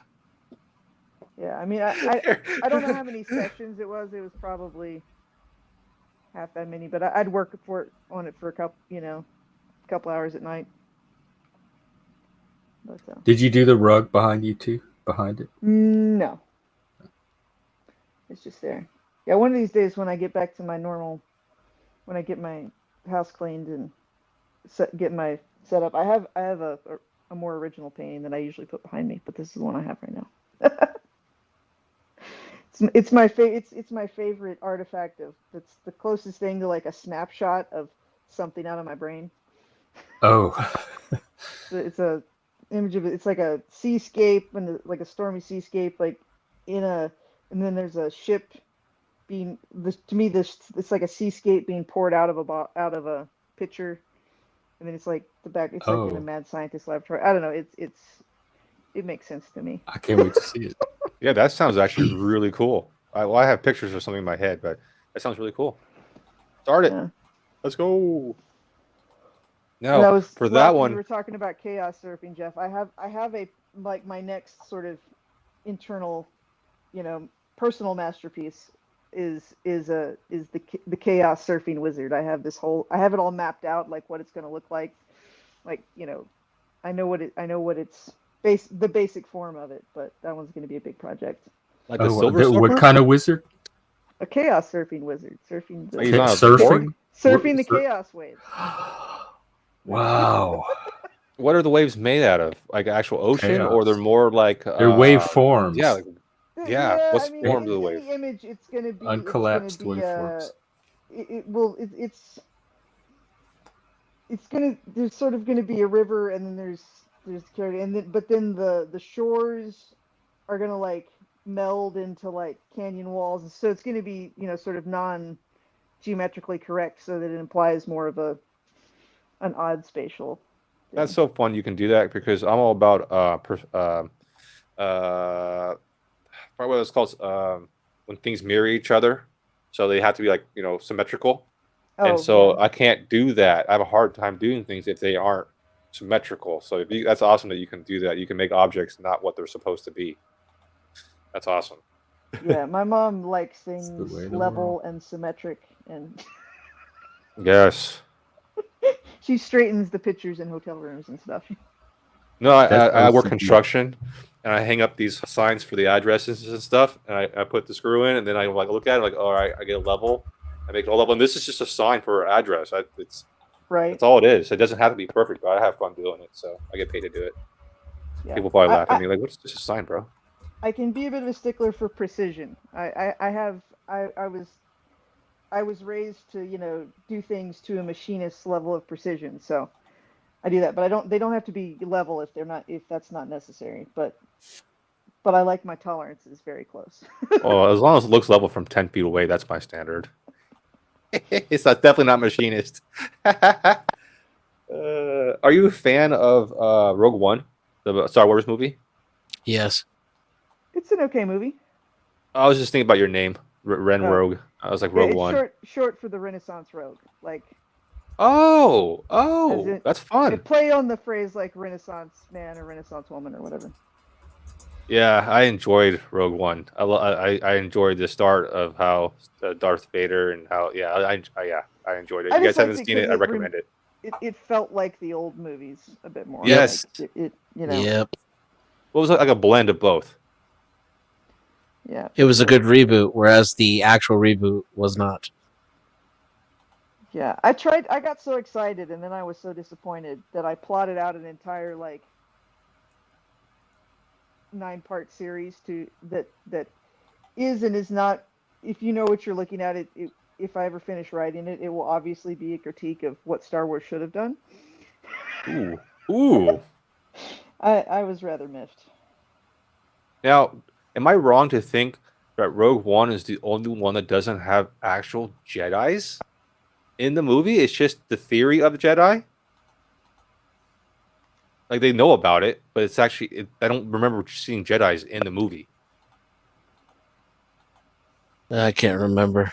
That's what I mean. Yeah. Like, I can't remember an actual Jedi in the movie. Was the blind guy in the movie? He wasn't a Jedi. He was of the Force. He wasn't an ex-Jedi or something. Yeah, he wasn't accepted or something. But he knew of the Force. But then he had his bodyguard. I don't know, chat. Do you guys enjoy Rogue One? Do you remember if there was an actual Jedi in Rogue One? I'm more of a nerd about the books than I am the movies. I'll be honest. The books. Oh, I wish I got into the books. I heard that that's at the next level. See. Where's my camera? There's. What that is? That's a picture of my masterpiece painting. Oh, the wizard? No, I haven't painted the wizard one yet. This the ship being poured out. Oh wow. Let's see. It's like a still life. Yep, I see the ship, the sails. Mm-hmm. And then it's on the left there. There's like goblets. And see, it's like the water. How big is it? Chalice. And then there's like the picture up in the upper left. Oh, that's a picture. I thought it was an angel, like a William Blake. So it's pouring out water, right? It's pouring out the seascape. Mm-hmm. And then let's see, there's left, right, and then in the background on the cabinet there's a teapot. So the clouds actually appear to be steam coming from the teapot. Oh, I see the. Oh wow! Coming out of the teapot. Is that an axe and a rattlesnake or a rope? Yeah, there's a spear on the wall and a rope, and then there's what looks to be a dead fish, but if you look really close, let's see, right. It's actually a right by the red sandwich. Spot, I drew fingers, so in my head it's a dead mermaid. A fillet of fish. Oh. Oh wow! Because I have a sense of humor. In my there's a lot like a mad scientist. And you even painted like laundry that you dropped on the floor. Yeah, you're an artist. Fun. Yeah, freaking A. Congratulations, Jeff. You got an artist over here. That made me happy when it came out because a lot of times things in real life don't really meet the expectations in my mind. I was proud of that one though.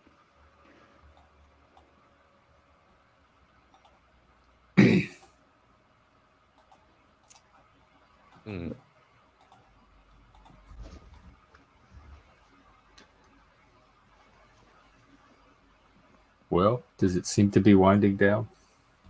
Well, I have a hard time thinking more about the topic of the stream title. Hey, like you don't have to stick. That's just the opening topic. It never has to stay on it. I like to follow the conversations wherever they go. Seems like time to toke up.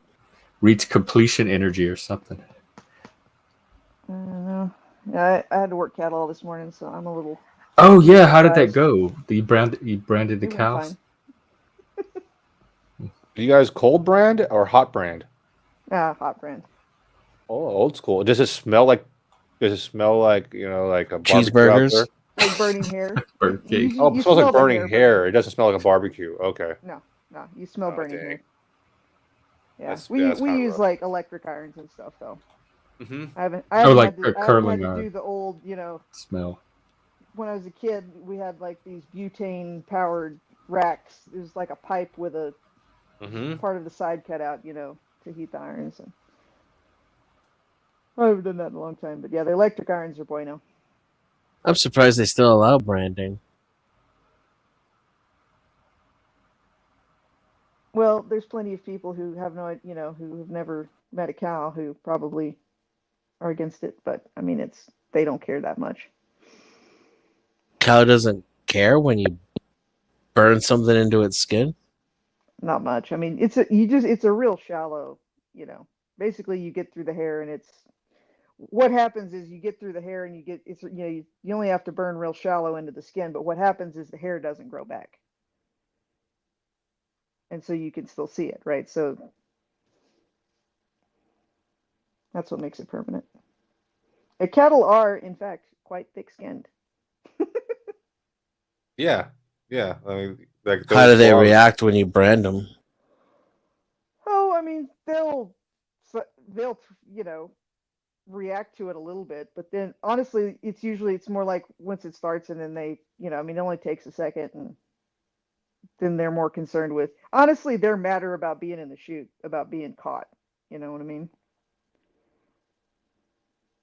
I had to think about it, like the cattle skin is so thick. Like, I understand they feel the heat rush, but does it actually hurt them? Because it's so thick. Yeah, I mean, they feel a little bit, but it's as soon as it's over, they've forgotten about it. I mean, it's not something that. Well, yeah, definitely not like they're not just waiting for you to turn your back and like drop your look and all of a sudden kick you in the shin. Like, ha, you burned me, I'm gonna kick you in the shin. Yeah, they'll kick you, but that's when you're, they don't hold grudges though. Them. Yeah, they don't hold grudges. Yeah. Animals hold grudges. Oh, I heard wasp hold grudges, bro. Yeah, and cattle do learn. It's like we're branding, young calves, so. You've never seen orcas? Loading them in the trailer the first time is a pain and a half, and then some. But then we haul them to where we work them, run them through, put them back in the alley with the trailer open, and they all just run in. It's like it's amazing because you only have to show them once how to load in a trailer, and it's like from then on. And I like to teach them when they're small, because I've worked people's cattle who they never hauled them until they're like 800 pounds. And then you have to teach them how to load in a trailer, and it's like, that's There's a funny video of cows jumping out of trailers and how like they're unsure of how to get out, so they're like hey, and then they jump out all top heavy. It's funny. It's funny. But no, I'm really surprised about people who think orcas are nice puppies. I would never. If I saw orca, I would just try to head the other direction. Or That was a horror movie growing up called Orca. Yeah. Just after Jaws. There was a orca horror movie? Yeah, Yeah, that's what I said. Didn't you see Orca? And it was a scary. It was nicer than Jaws. Like Vision was, but it was still a killer whale. It was the monster of the movie. No, so I knew it from childhood as something scary. The only native orca movie I heard of was I think Blackfish. No, it's called Orca. Okay. Let me see. 1977. Yeah, I missed that one. I watched Free Willy. It sounds like that's one of my favorite movies. No, it's like the Free Willy version, Jaws version of Free Willy. Orca the killer whale. What was the other thing? Oh yeah, okay. So I remember kids. They had like Free Willy stuff. And I'm like, huh? But I knew about Shamu. I did know about Shamu. I wasn't completely. And it is interesting to hear that I guess there hasn't really been an orca human attack, like ever, or is it just there's no one like I don't understand. Like that doesn't seem possible. I would have thought they would have messed with this. Yeah. Let's see. At Dahlia, no, we don't use cow dogs. I've had cow dog breeds before, and I teach them not to chase the cattle. But I mean, I've seen people that work them, but it says there have been incidents where orcas were perceived to attack humans, but such attacks are less common than those by captive orcas.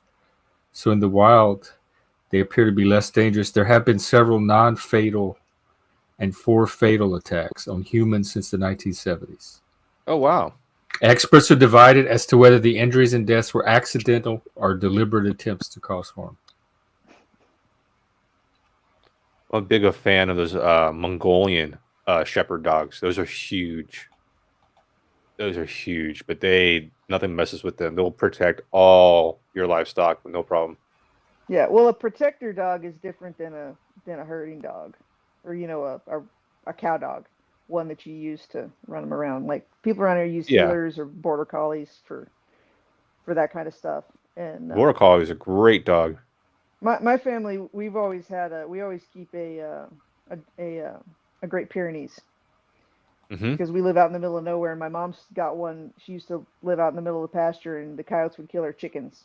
But when she got a Great Pyrenees, they established their little domain even out in the middle of nowhere. And I always laugh because they'll stay around and they'll go out at night and go hang out on the sand hill and talk to the coyotes and party with them or whatever. But the coyotes don't. Like you can have chickens out in the yard and stuff, even in the middle of nowhere, if you've got a good Pyrenees. Mm-hmm. Mm-hmm. Very cool. I'm in a city. I live in the city, so there's nothing. People don't have that kind of stuff. We don't have that experience of cattle, that kind of stuff. That's cool. Let's go to here. Yeah. Do you have pets? No. It's like low maintenance, bro. I work too much. To me, I work too much to have pets. It'd be rude. Mm-hmm. That's responsible then.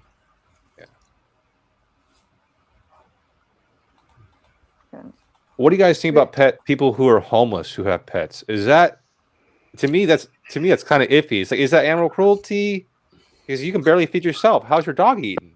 You know? Well, I mean, animals are like they can scavenge and scrap. We had the shelter, the crisis center I worked in had a pet policy. So if the homeless people came in with pets, they were as long as it was like a service animal or something, they were allowed to have them.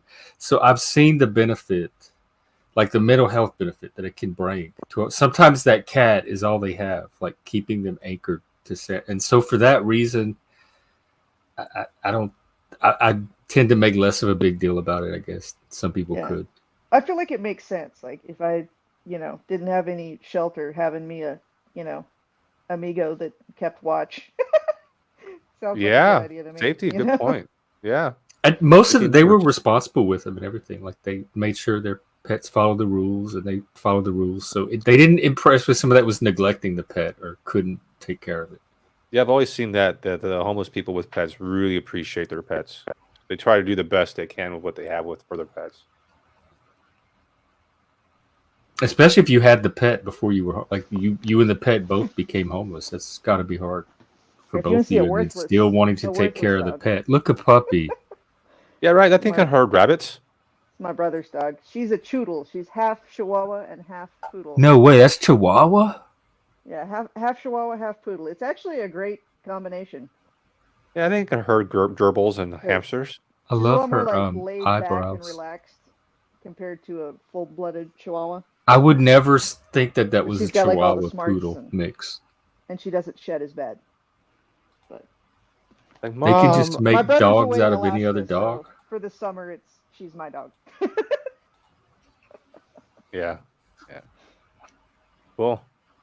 She's a Damn, I'm Knox more- has a whole watership down. Dr. Doolittle set up where he is.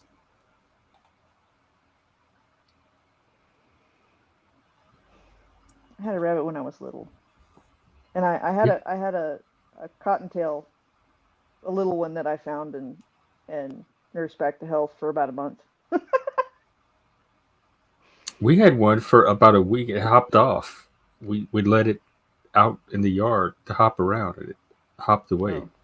We I lost had it. I had an aunt that had really big floppy-eared rabbits. They were pretty big, like house cat size big. Yeah, I don't remember the breed. Long-haired, like Angoras. or Yeah, something? like fluffy Yeah. and floppy-eared. I just don't remember the breed, but she had two of them, and Yeah. they weren't Well, very I think- nice. I think Angoras are the ones I know. My mom likes to knit, so I remember there was a lady with a yarn store in a couple towns over, and their family they had it was like big, hairy, floppy-eared. I mean, they could have been honey Angora badgers. I don't know. They were angry.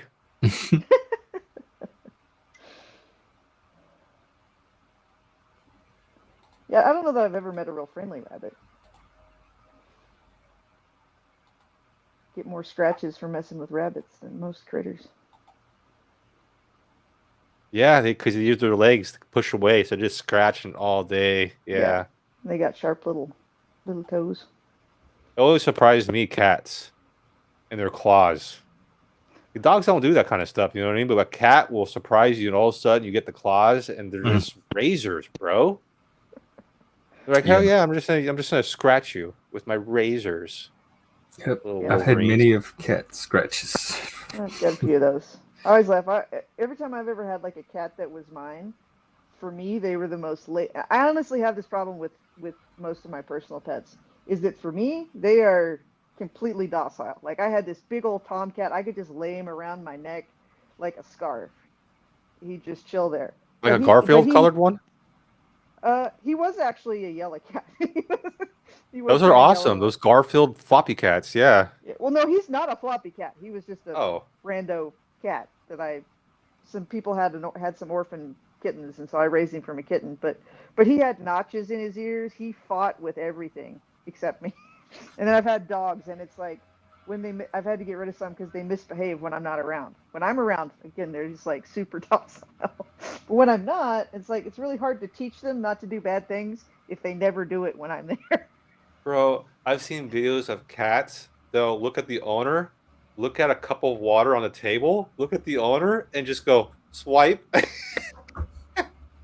and just knock the glass onto the on the ground full of water. I'm like, what are these cats? They're just something else, man. They have That's such their own thing. personality compared to dogs and the different. Like I don't know, dogs have personality, but cats are something else. They're smart. Yeah, cats know how to work people, and they know how to Yes. sense emotion and know what they can get away with and how far they can push things, all that stuff. Some dogs are just dominant, but cats know how to work people. That's fun. I like the few cats I've had, more or less, but I'm not a huge fan of other people's cats. Oh, by the way, what's the name of your little dog? Her name is Pacer, named after a tri-Pacer airplane. Oh, I wish I had a pilot license. That just sounds like such an interesting experience. Oh yeah, then you could take us all skydiving. I do. Have you been skydiving? I've only been. No, I want to go. They have it here, like one town over. I'm dying to go. We could go hike and skydive. I've done the Yeah. dual jump because if you've never gone before, you have to jump with somebody. Yeah, It's a fun experience, but I can imagine, solo diving having just the more freedom of. Oh, you haven't soloed yet? No, just the Just the dual jump tandem? once. Yeah, it was fun. I'd say do it. It's safe. It's all technology. It's all science. Yeah, I'm not It's scared safe. of it. Yeah. So I haven't bungeed yet either. I did jump off of a telephone pole on a ropes that course. doesn't. That was scary. What'd you do? You climb a telephone pole. It's like 2 or 3 stories in the air. And you Yes. get on the top of it. Only your feet fit on the top, and you're on this harness, and your friends are at the bottom holding you by hand. So if they let go, you're screwed. And even though you're harnessed, psychologically, you feel like you're not protected. You're just wobbling on top of this pole, looking down at the ground. And you have to jump off and grab this bar. That's the only way down. It was so scary. It took me forever to jump. Yeah. Wow. And then I was fine. Once you grab the bar, your friends hold you. You just hang there. And you're like, oh, Right. okay, that's all it was. Yeah, it's amazing how after you do something, you can say that, oh, that's all it was, but all It's the hype mind. before it. Yeah. You could see every little second up there. You could see the mind, like your mind being the thing keeping you from doing it. And you still can't, you still have to trick yourself to do it. Oh, some of the funniest videos on YouTube are the people who are going to bungee jump, but they're afraid of heights. And they go 1, 2, 3, and they go, and they don't move. And the guy's like, huh? And just, just push them. Yeah, I would want the ones that drop you. The little floor opens up, they drop you. Or the people who are trying to negotiate their life before jumping. No. I said they're trying to negotiate. It's like this is where you wanted to be, bro. You signed up for this. You paid me to be here. We're no negotiation. You're jumping. I'm pushing. Yeah, if I got the rope and got all the way up there and didn't jump, I would want them to push me too.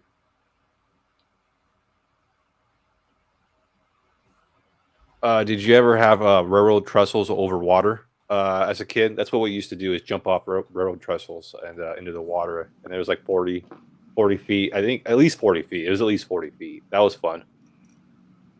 No, I we had jumped those off- high dives at the swimming pools, but we had bridges, but the water was always muddy. It was like creek water, so we never jumped into it. It was too muddy. Yeah, high dive is the only jumping into water I would ever do because I live in the desert. But I've jumped off sheds and I've jumped out of trees and all swing all that. sets. The job Yeah. was to see how high you could get it. Yeah. Yep, how high can you jump? How far can you jump? Yep, we played I'm not that. that lucky with trees. I tend not to jump out of them. I fall out of them. That was my jungle gym growing up. I climbed every tree I could in the neighborhood, just constantly. I knew all the branches, all the trees. I stopped climbing when I broke that branch at the top. You're going up, and all of a sudden the branch just breaks, and you're just like, no. And that's the last time Never had that happen. That would have been scary. Yeah, I was Icarus, bro. I went too high up on a branch that you couldn't support. That's the point. Like, try to get as high as you get. Oh, you took it one step. Yeah. I landed on my back and knocked all the wind out of me. I was sounding like a funny little animal, like I was like telling my dad, I'm paralyzed. He's like, get up, dumbass, get up. I'm paralyzed. So you just got the wind knocked out. You take a minute, breathe, and you get up. And I walked away, and I was like, all right, well, cool. Damn, I never went to that tree again. Yeah, I remember one I time did jump off the roof of the barn and land on a rusty nail that went through the sole of my shoe into my foot, and they had to take me to the hospital and treat me for tetanus and all that. That hurt. Have you ever been to Hawaii? No, I always wanted to go. Oh, so Hawaii and other tropical areas like that have these trees that are like big umbrellas, but they're not very tall, and all the branches go horizontal. So it's like climbing on them is a jungle gym, and it's not that high off the ground. And it's such a great experience because the roots are large and exposed, so you can crawl in. There's like a jungle gym, and it's a really cool experience. So when you go to Hawaii, they're everywhere, and people are like, they literally use them as like lawn chairs because they're like that. So I climbed lots of farm equipment. Oh yeah, that's John Deere. Well, peanut thrashers are the best. You could climb up them, and you could get inside the bin and hang out in there. But my bad experience, I made myself a rope swing in the barn once. That was a lot of fun until the rope broke. Yeah. And me and the concrete floor had an encounter. That was Concrete's so hard. It really is. It really is. You Especially on you your bounce head. off of it. There's no absorption. Yeah, you hit it, you bounce. Well, no, you don't. You don't bounce though, because Oh, you didn't bounce? I bounced. I don't really bounce on concrete. Concrete doesn't have bounce. That's why it's good for braking. Right? Oop. Oop. She's back. Concrete fought back. He bounced. I scraped my knee up on a bunch of junk and a dried cow patty at the bottom of a sand hill I was sliding down one time. That was a odd injury. The cow patties what scraped you? Yeah, like Yeah. a dried up one. I think I was snowboarding down the side of a sand hill. It's always fun until you get to the bottom. Hang on, let me reassure Colt here. Colt, I didn't even notice your comments, so I didn't ignore it. Thank you for being here. Good to see you. All that. He can't see this. He can't see this comments with the sunglasses on. It's like I can't see shit, guys. I like tried your new gaming. logo too. Though, what is it? The it's like a diagram or something.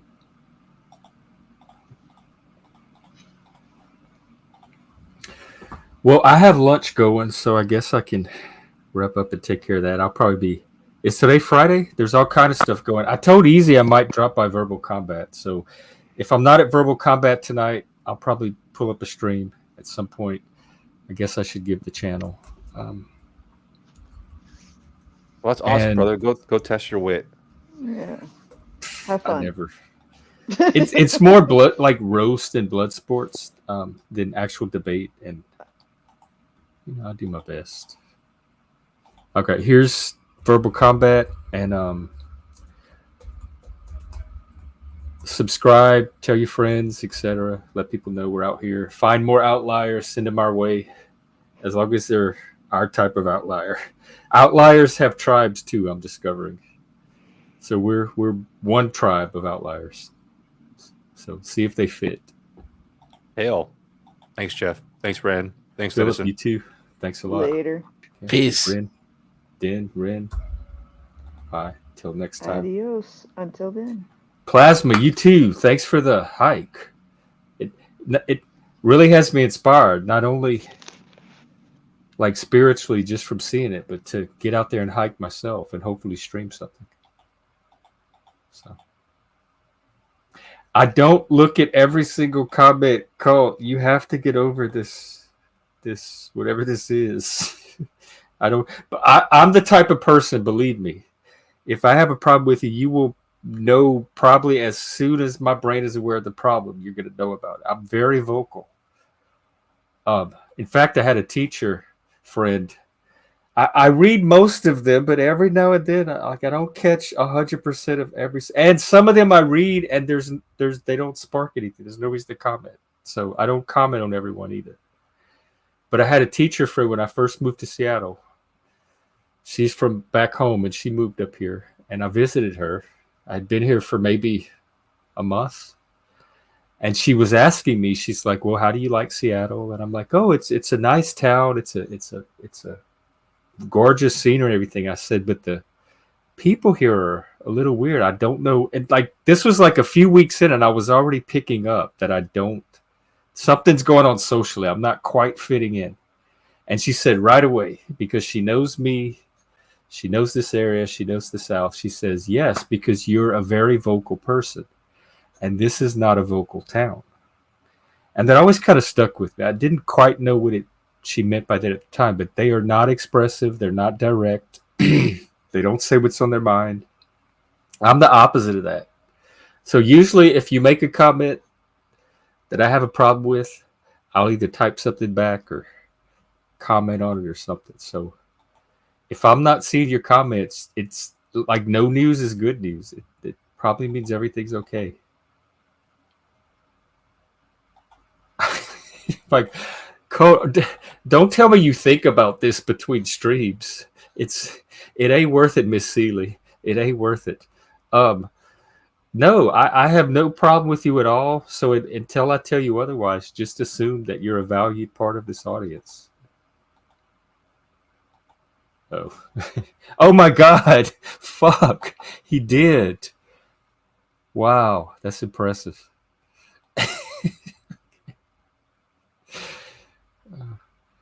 All right, pretty cool, Dan. That's a great thing to end on here. If y'all didn't catch it, Vincent has joined the party. All right. We'll leave you on that. Take care, everybody. And see you tonight sometime.